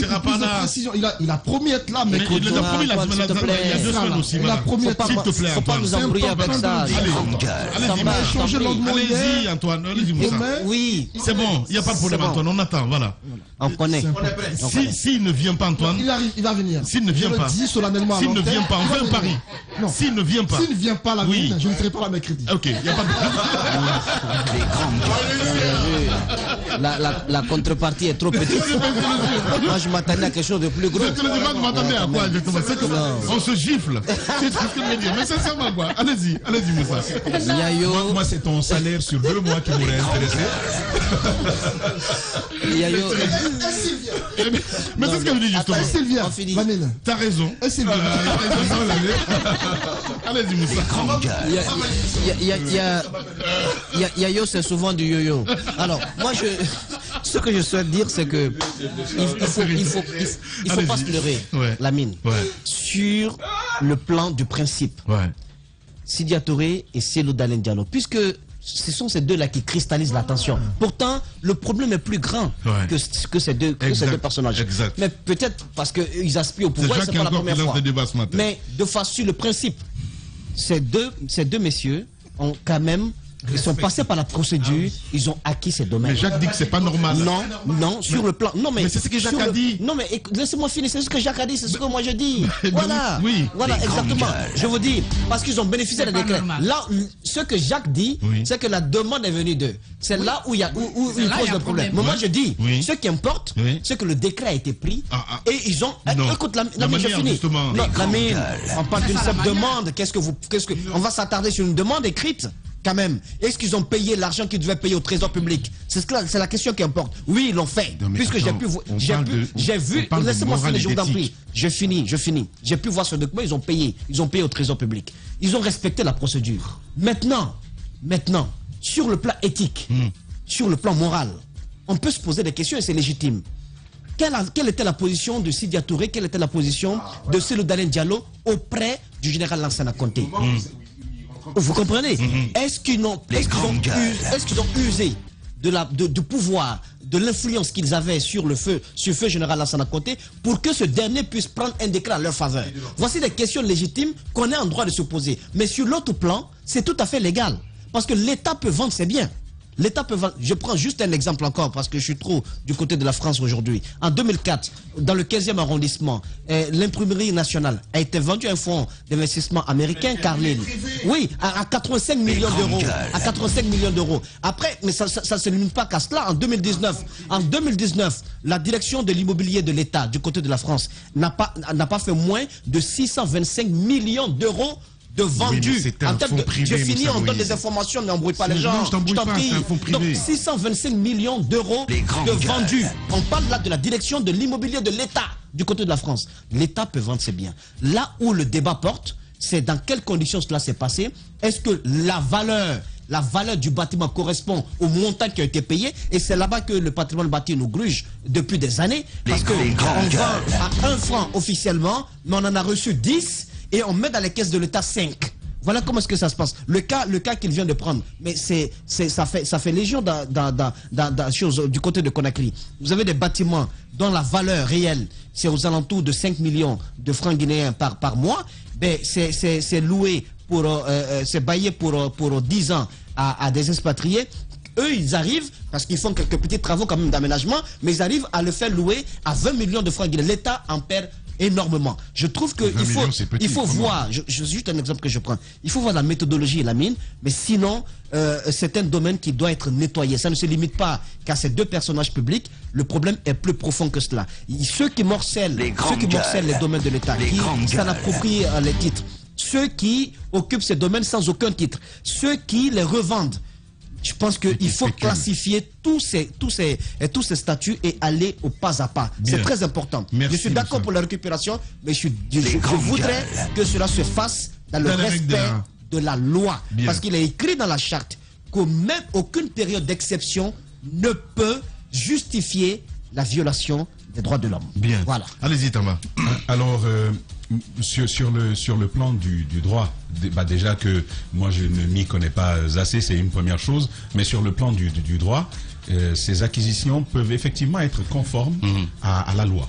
On a vu des documents, Sidya Touré, Cellou Dalein Diallo se sont suffisamment expliqués là-dessus. Et comme je le disais et que les autres aussi l'ont dit, il y a certainement une certaine focalisation sur eux et c'est logique. Ils ont été premiers ministres et ils sont théoriquement au moins les plus proches du pouvoir s'il y avait une élection présidentielle, si l'analyse devait partir des scores électoraux qu'ils ont pu engranger. C'est ce qui fait justement que on parle de Cellou Dalein Diallo beaucoup plus que d'un autre en Guinée. Ce n'est pas rien. Donc c'est donc une première chose.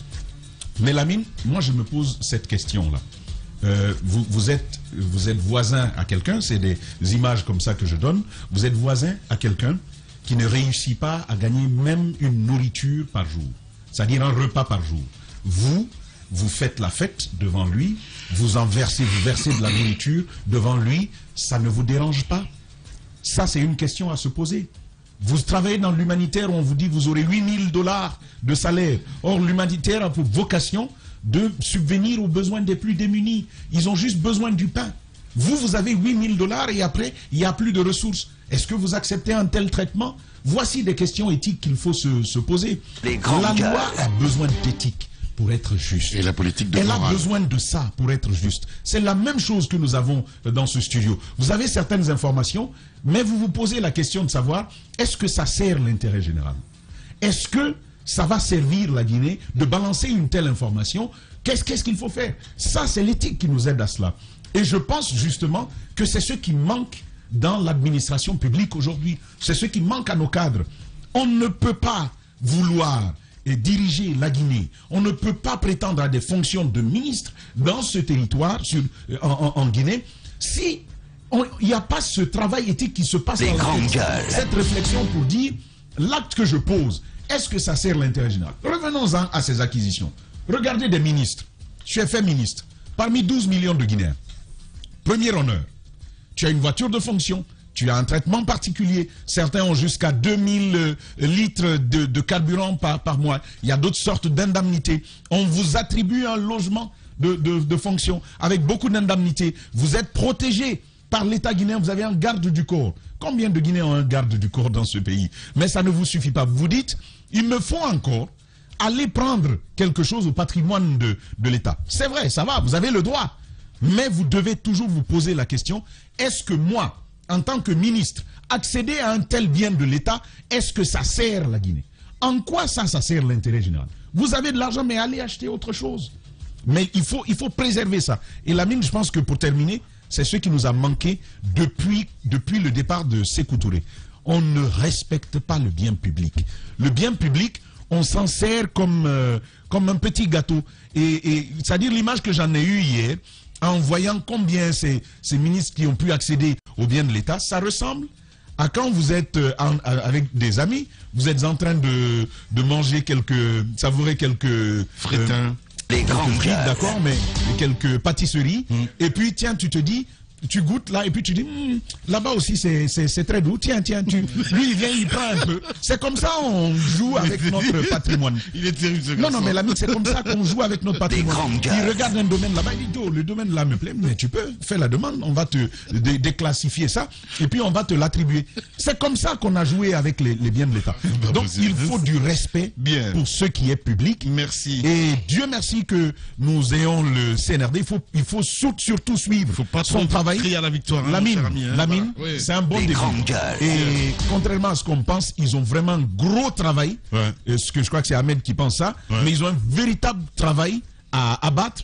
Je ne leur dis même pas félicitations à ces ministres. Je pense au ministre de la Justice. Je pense au ministre de l'Habitat. Je ne leur dis même pas félicitations. Je leur dis du courage. Bien. Alors, parce que ça va pas être facile. Ça va pas être facile. Moi, j'ouvre juste cette parenthèse au sujet de l'organigramme de la présidence de la République. Le secrétaire général à la présidence, le ministre secrétaire général à la présidence de la République, les services qui sont rattachés à tout cela. Moi, j'aimerais juste essayer d'aller dans le sens à poser une question.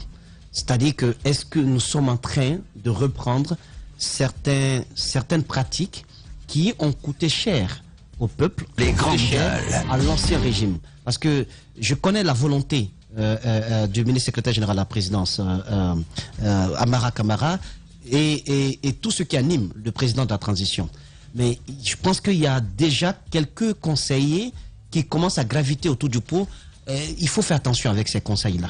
Parce que quand on rattache à la présidence autant d'organismes, ça devient une structure de gestion. Or, la présidence n'est pas une structure de gestion, c'est une structure de décision. Vous avez, je prends pour exemple, tous ces services-là qui sont rattachés. Je cite l'Agence nationale de lutte contre la corruption et la promotion de la bonne gouvernance. On dit que c'est pour avoir un ancrage institutionnel fort que cette agence qui doit lutter contre la corruption est rattachée à la présidence. Mais quel résultat ça a produit au temps d'Alpha Condé, puisque cette agence était rattachée à la présidence de la République? Rien. On rencontre tout le temps la NLC du côté de la ville, mais en termes de résultats, il n'y a pas grand-chose. Pourtant, les pouvoirs de cette agence sont énormes en termes de lutte contre la corruption. Pour qui sait ce que la corruption coûte à la Guinée par an? Vous avez, comment on appelle, la Loterie nationale de Guinée, la Lunagui. Vous comprenez? L'ancien régime avait besoin de cela, de ces différentes structures rattachées à choses dans la présidence de la République, parce que ces structures-là représentaient la caisse noire. les recettes de ces structures n'étaient pas visibles dans la comptabilité, dans la loi des finances. On ne pouvait pas en parler en termes de recettes. Parce que c'était une caisse dans laquelle il fallait puiser à chaque fois qu'il y avait un politique à faire taire ou il y avait une campagne à financer. Donc ça échappait au contrôle de l'État. Ça n'allait pas dans le sens à créer des conditions d'amélioration de la vie du peuple. C'était des caisses noires. Donc je ne vois pas l'utilité de les rattacher, de continuer à les rattacher à la présidence. Je ne me limite pas qu'à la Lonagui. Vous avez la société guinéenne du patrimoine minier, la Sogipami, qui a été rajoutée. Vous comprenez? Vous avez également la Société nationale d'importation de pétrole, SONIP. Vous avez également l'autorité de régulation, l'autorité de régulation des marchés publics. Mais vous ajoutez à tout cela toutes les autres structures qui sont là, la NIES, vous avez le patrimoine bâti public et tous. Donc, quand tous les rattachés à la présidence, vous avez du mal à jouer votre rôle de contrôle. Une sorte de sentinelle. Vous devenez une structure de gestion.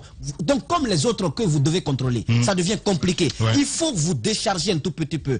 Parce que pour avoir les mains libres, pour taper du poing sur la table face à ces ministres-là, face à ces directions, il faut que vous soyez moins chargés. Moi, c'est le conseil que je donne. Rattachez ces différentes entités à leur ministère d'origine.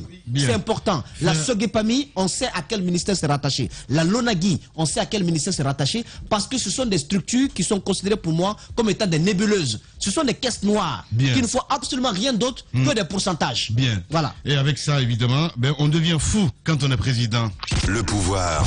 Les journalistes accoucheurs de vérités diverses, pertinents et rusés, sans langue de bois, cultivés, nécessaires pour des journalistes. Les grandes gueules des personnalités acquises par le travail. Ceux qui leur donnent poids et légitimité à interviewer tout le monde. L'épopée des grandes gueules ou le socle de la liberté d'expression en Guinée depuis plus de 10 ans. Les GG, les grandes gueules, Radio Espace Guinée. Notre démocratie, la démocratie guinéenne, qualifie de basse intensité le fait que ces hommes, quand ils sont dans l'opposition, font d'abord semblant d'en avoir pris conscience, puis font l'inverse de ce qu'ils avaient promis une fois arrivés au pouvoir. Restons vigilants, car le pouvoir, c'est vous, le peuple. Radio Espace Guinée. Les grandes gueules prônent un journalisme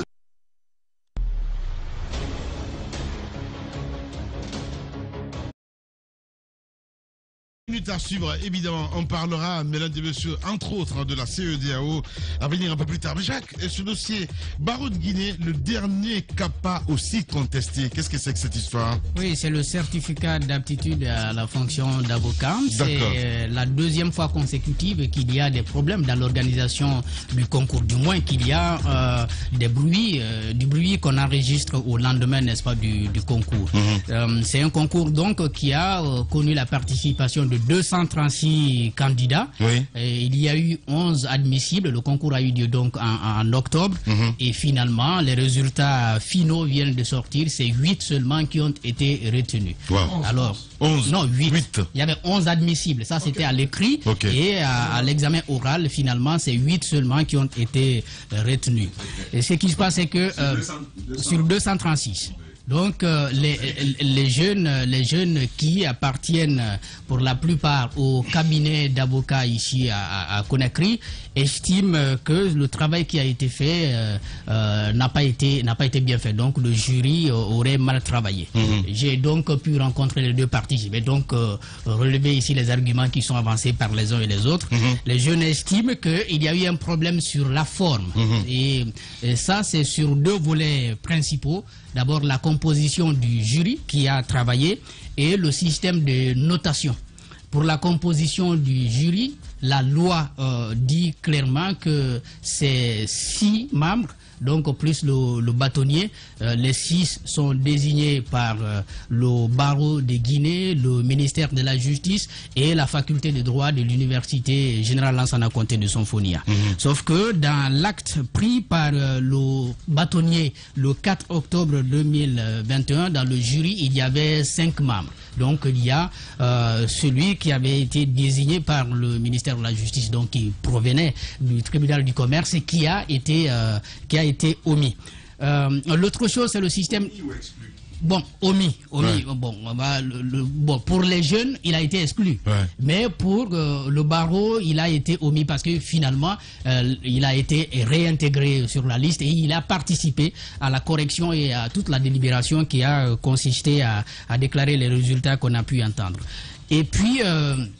le système de notation, parce que tout est réglé dans la loi, il est clairement dit que c'est noté sur 20, aussi bien pour l'examen écrit que pour l'examen oral. Sauf qu'ils ont vu les notes qui ont été publiées pour l'examen oral, c'était noté sur 100. Donc sur 100, vous trouvez des gens qui ont 58 points sur 100, 60 sur 100. Ils estiment donc que pour ces motifs-là, les résultats ne devraient pas être acceptés parce que, comme ils le disent eux-mêmes en droit, la forme commande, n'est-ce pas, le fond. Mais le barreau, donc à travers le bâtonnier, indique clairement que d'abord, donc ce que je disais, c'est une omission, c'était une omission et finalement le juge en question, le juge Sekou Kandé du tribunal du commerce, est venu à la veille de l'examen et puis il a constaté que son nom ne figurait pas alors qu'il avait été désigné officiellement par le ministère de la Justice. Il va le faire savoir au bâtonnier qui va donc le réintégrer. Et donc le jury va travailler et arrive finalement à ce résultat qui donne 11 admissibles à l'examen écrit. Et ce qu'il dit et qui m'a touché et qui suscite à moi beaucoup d'interrogations. Sur 236, vous vous retrouvez avec 11. Le jury indique qu'il y a un problème véritable de niveau. Ils auraient trouvé, n'est-ce pas, des candidats qui ont eu 3. 5 sur 20, 4 sur 20. Précisez ça, 3 sur 20. 3 sur 20, 5 sur 20. Les grandes gueules. Donc, inacceptable pour la fonction d'avocat, puisque c'est quand même une profession à respecter. Et maintenant, les jeunes, ils ont quand même payé 500 000 et ils se croient quand même avocats puisqu'ils travaillent dans les cabinets et il y en a beaucoup qui représentent déjà leur maître de stage dans certains dossiers. Bien. Et c'est qu'il faut préciser la spécificité de ces résultats et qui choquent justement les jeunes. Il n'y a pas assez de jeunes qui se trouvent dans les cabinets. C'est souvent des enseignants. Le premier est venu de Gandhi, c'est le chef du département droit de là-bas. Et puis il y a d'autres, bien entendu, qui sont dans des cabinets conseils qui ont eu le concours. Le bâtonnier estime que les jeunes sont sur les dossiers et qu'ils ne travailleraient pas assez à apprendre davantage sur le droit et surtout à apprendre à préparer, n'est-ce pas, le CAPA. L'autre chose, parce que je vais terminer sur ces deux choses-là rapidement. C'est seulement à partir de 2008-2009 qu'on a commencé à organiser ce concours. Avant, les doyens qui sont avocats à Guinée n'ont pas passé cet exercice. Ils ont juste eu le temps d'adresser des courriers, donc des demandes au ministère, et le ministère évalue les dossiers, il donne, n'est-ce pas, des agréments. Bien. Et finalement, les gens deviennent avocats. Aujourd'hui, il y a un concours qui est instauré pour sélectionner, et il y a un constat quand même pour ces professions, c'est encore pire pour les notaires et pire pour les huissiers de justice, c'est assez serré. Les jeunes sortent des écoles de droit, mais ils ont des difficultés à devenir avocats, ils ont des difficultés à devenir notaires. Avant, c'était libre, parce que l'État s'en occupait. Aujourd'hui, ce n'est plus l'État, c'est le barreau qui organise. C'est pourquoi même ils sont obligés de demander de l'argent aux jeunes candidats. Voilà, allez, 12 minutes à passer ensemble. On parle de cette arrivée aussi. Transition guinéenne, la CEDEAO désigne donc un facilitateur, mon cher Ahmed Kourouma. Oui, on a envie de dire bis repetitas, comme on dit. Le garçon arrive, il est déjà décrié, parce qu'on sait l'émission qu'il a faite ici qui n'ont strictement rien donné.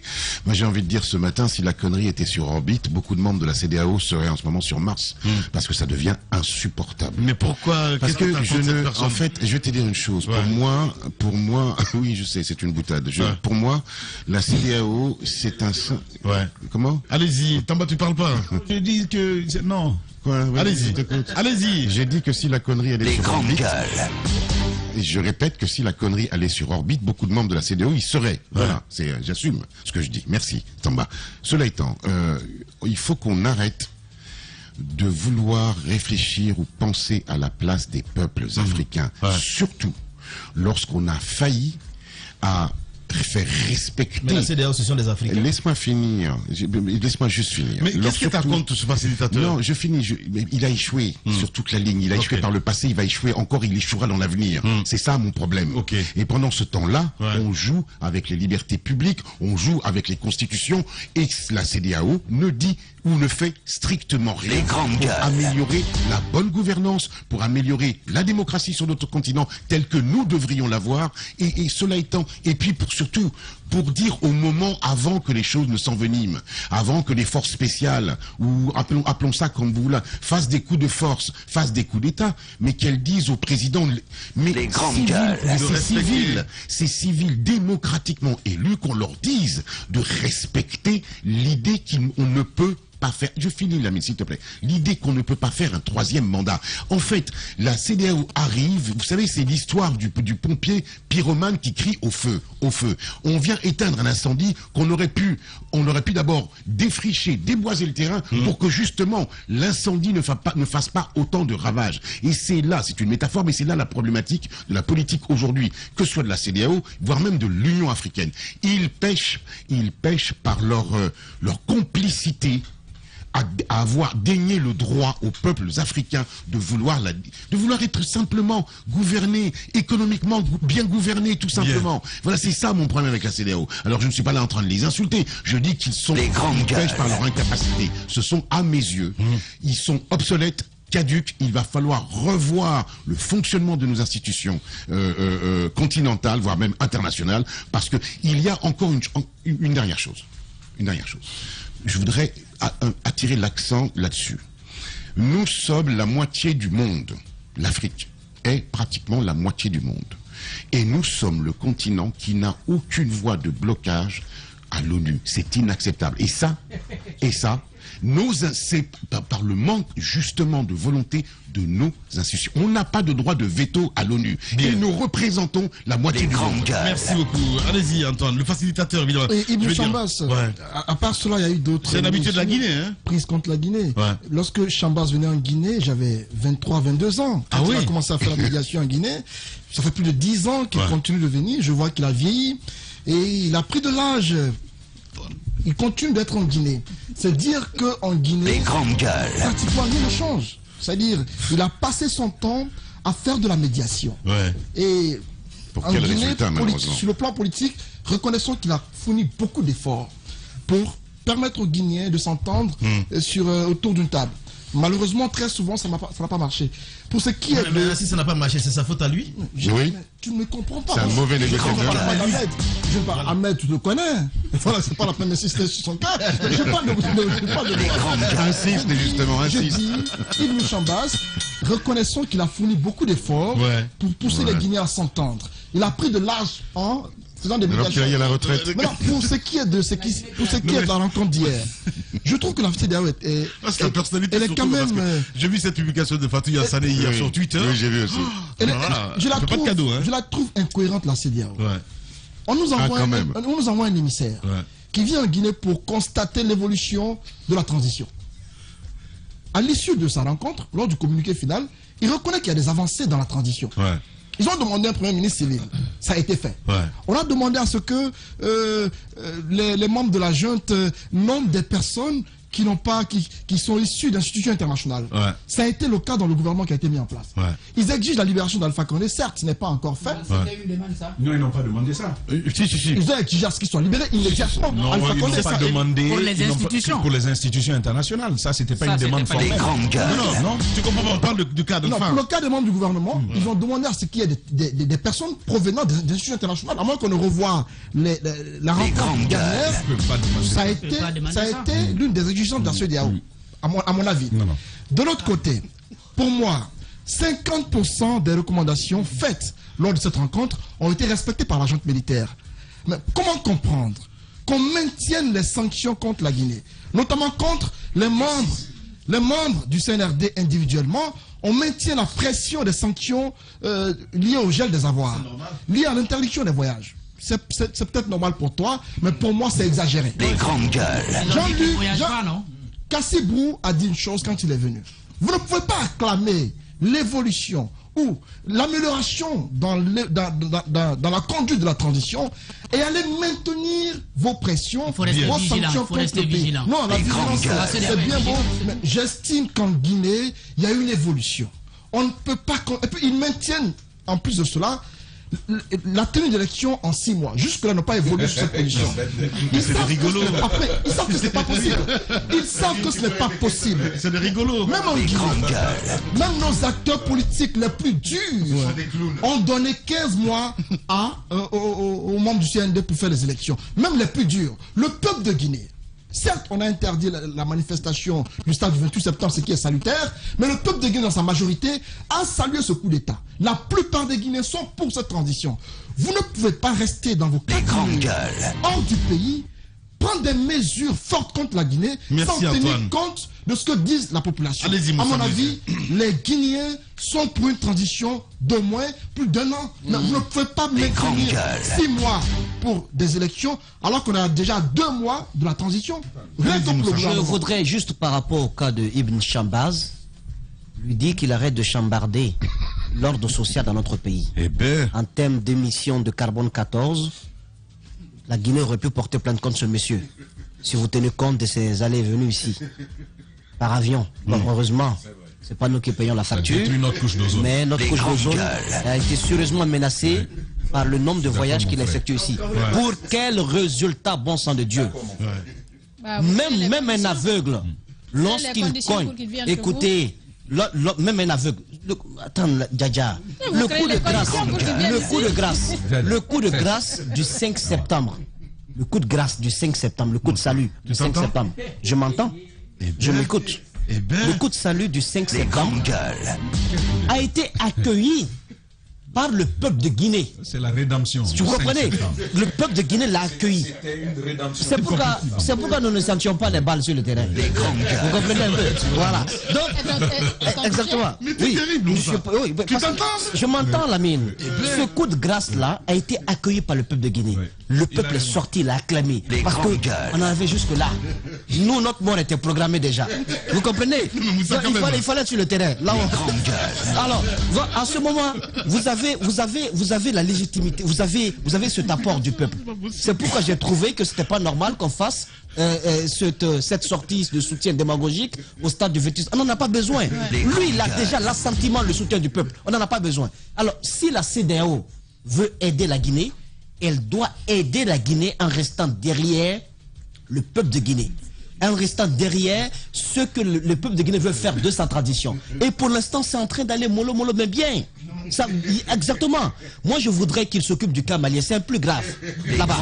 Parce que là-bas, on a mis le représentant dans l'avion, on l'a chassé. Ici, on n'a pas encore fait ça. Doum est très gentil. Il ne faut pas le pousser à s'endurcir. Je voudrais que la CEDEAO d'abord commence par changer Ibn Chambaz. Parce qu'il n'a pas pu apporter grand-chose ici. Remarquez, en mars dernier, il était en Guinée déjà en 2021. Après le coup d'État constitutionnel, pour lequel on n'a pas entendu la communauté internationale parler. Vous comprenez? Alors, ils viennent, déjà en mars 2021, il était là, pour féliciter le président Alpha Condé sur les réformes en cours, le dialogue. Il n'y avait aucun dialogue dans le pays. Il n'y en avait pas. Les messieurs ne se parlaient pas, les opposants et le président ne se parlaient pas. C'est la société même qu'on l'a révélé. Lorsque Sidi Touré l'a appelé pour dire « Ah, mon passeport, pourquoi tu l'as bloqué ?» Il a dit « Non, c'est pas moi, faut voir là-bas. » Alors que c'est lui qui est à l'origine. Donc, je trouve que c'est une perte de temps. Que le CNRD travaille en respectant la charte de la transition, en étant en harmonie avec le peuple de Guinée, le plus grand arbitre. Le plus grand arbitre dans cette transition-là, c'est le peuple de Guinée. S'ils doivent satisfaire quelqu'un, c'est le peuple de Guinée. Et si la communauté internationale doit nous aider, elle doit rester derrière le peuple de Guinée. On sait bien ce que certains politiques sont en train de faire, qui sont pressés, pensent qu'ils sont pressés d'arriver au pouvoir. On sait qu'officiellement, c'est eux qui poussent à l'international afin d'aller très vite. Ça ne se passera pas comme ça cette fois-ci. Cette transition, c'est une dernière chance. Il faudrait qu'après cette transition, n'importe quel président civil qui viendra, s'il veut être tenté par la transition, en étant en harmonie avec le peuple de Guinée, le plus grand arbitre le plus grand arbitre dans cette transition-là, c'est le peuple de Guinée. S'ils doivent satisfaire quelqu'un, c'est le peuple de Guinée. Et si la communauté internationale doit nous aider, elle doit rester derrière le peuple de Guinée. On sait bien ce que certains politiques sont en train de faire, qui sont pressés, pensent qu'ils sont pressés d'arriver au pouvoir. On sait qu'officiellement, c'est eux qui poussent à l'international afin d'aller très vite. Ça ne se passera pas comme ça cette fois-ci. Cette transition, c'est une dernière chance. Il faudrait qu'après cette transition, n'importe quel président civil qui viendra, s'il veut être tenté par le démon du troisième mandat qui dit il peut y avoir un coup d'État. Voilà. Allez-y, madame. Allez-y, madame. Il est triste, ce garçon. Allez-y, madame. Vous savez, il y a les businessmen de la crise. Évidemment. Il y a des hommes qui vivent, quand il y a des crises, il faut faire de la médiation et tout. Mais en même temps, moi, je comprends la CEDEAO, c'est une institution qui est là, qui doit fonctionner, qui doit avoir des médiateurs. Parce qu'en Guinée, nous créons des conditions pour qu'il y ait des crises et qu'on nous envoie des médiateurs. Il faudrait qu'on en sorte. Ils vivent de ça, en fait. Ils vivent de ça. Ouais. Ils sont là pour ça. Il faudrait qu'ils envoient des gens. Non, Ahmed, on crée les conditions dans notre pays pour qu'à chaque fois, nous vivions des coups d'État, pour qu'à chaque fois, la Constitution ne soit pas respectée, parce que c'est ce qui nous conduit à ce que nous sommes en train de vivre. Si tout se passait normalement, si chaque chef d'État qui venait, par exemple, faisait ses 2 mandats et s'en allait, on n'allait pas avoir de coup d'État, on n'allait pas... Parce que cette fois-ci, ce coup d'État nous a prouvé que le coup d'État s'est perpétré parce qu'on a dépassé les 2 mandats. Ça ne s'est pas opéré pendant les 2 mandats légaux. C'est quand il y a eu un 3e mandat qu'il y a eu le coup d'État. C'est pour cela que le peuple de Guinée, en quelque sorte, a validé, a accompagné, a salué cette intervention du CNRD. Sinon, un coup d'État, toute personne qui veut vivre légalement, toute personne respectueuse de la démocratie ne soutient pas, personne ne soutient un coup d'État. Parce que c'est pas quelque chose qui est légal. Mais si le peuple qui vit une situation qui a pratiquement vit dans la précarité, qui en a jusqu'au cou, qui a tellement souffert, est libéré par une partie de ce peuple-là, notamment l'armée, parce que l'armée doit quand même veiller au grain, faire en sorte que tout se passe normalement dans le pays, et défendre les intérêts du pays. Ce qui s'est passé, c'est que à un moment donné, même si on sait que Doumbouya lui-même, il était menacé, il fallait qu'on dise stop, il faut s'arrêter, il faut savoir aller jusqu'à un certain niveau. Le peuple en a marre, il faut se... Mais en même temps, on s'en prend à Ibn Chambas. Faisons attention, faisons en sorte qu'il n'y ait pas de crise en Guinée en respectant les lois de la République. Si les lois sont respectées, s'il n'y a pas de coup d'État, si chaque chef d'État vient, il respecte le mandat, Ibn Chambas n'aura pas besoin de venir à chaque fois dans notre pays. Merci beaucoup, madame. Allez-y, Tamba. Déjà, derrière les attaques qui visent Ibn Chambas, il faut voir la CEDEAO. C'est pas la personne elle-même qui nous pose problème. Donc, nous parlons de la CEDEAO, et c'est le médiateur de la CEDEAO. Voilà, donc c'est moins une personnification de la démarche qu'il faudrait, à mon avis, porter. Et moi, je dis, la CEDEAO aime les problèmes. La CEDEAO, c'est comme ce voisin qui te cherche des noix. Tu ne réponds pas, mais il revient encore. Vous nous avez dit, on vous suspend des instances de la CEDEAO. On n'a rien dit. Vous avez dit les avoirs et vous êtes interdit de sortir du territoire. La gente leur a dit, hey, nous, nos avoirs sont ici. D'ailleurs, on n'a même pas besoin de voyager. On leur a dit ça. La CEDEAO, elle est plus loin la mine. Et ça, c'était le summum. Vous dites, tous les dossiers qui touchent à la Guinée ne vont pas être traités auprès de la Cour de justice de la CEDEAO. Même dans tout ça, on a dit, d'accord, il n'y a pas de problème. Vous revenez encore nous sortir, il faut faire 6 mois, vous revenez nous faire ceci. Je veux simplement dire à la CEDEAO que l'intégration n'annihile pas le droit à l'autodétermination des peuples. Bien. Et ça, c'est important, il faut que la CEDEAO entende ça. Ça, c'est certes, nous sommes dans une intégration, mais nous n'avons pas perdu le droit de dire ce que nous voulons. Moussa a dit, la CEDEAO n'a qu'à être derrière nous. La CEDEAO n'a même pas besoin d'être derrière nous. Ils n'ont qu'à quitter, ils n'ont qu'à nous laisser. Quand on va finir notre transition, ils vont revenir. Bien. Vu qu'ils veulent un ordre régulier. Quand on aura notre ordre constitutionnel régulier, à ce moment, ils viendront. Pour le moment, il ne faut pas qu'ils soient à gauche, il ne faut pas qu'ils soient à droite, il ne faut pas qu'ils soient devant, ni même derrière. Laissez-nous. Eh bien, voilà. Le nationalisme, ce matin, dans ce studio. Allez-y. Ibn Chambas, devant Ibn Chambas, c'est une parenthèse. Ibn Chambas, devant lui, en 2020, ils ont traîné, parce que je ne vais pas dire... Nos reporters étaient déjà sur le terrain. Ils ont traîné Fodéoussou, Kalemodou Yansane. À l'époque, Cellou Dalein était confiné chez lui à la maison, devant un émissaire de son rang.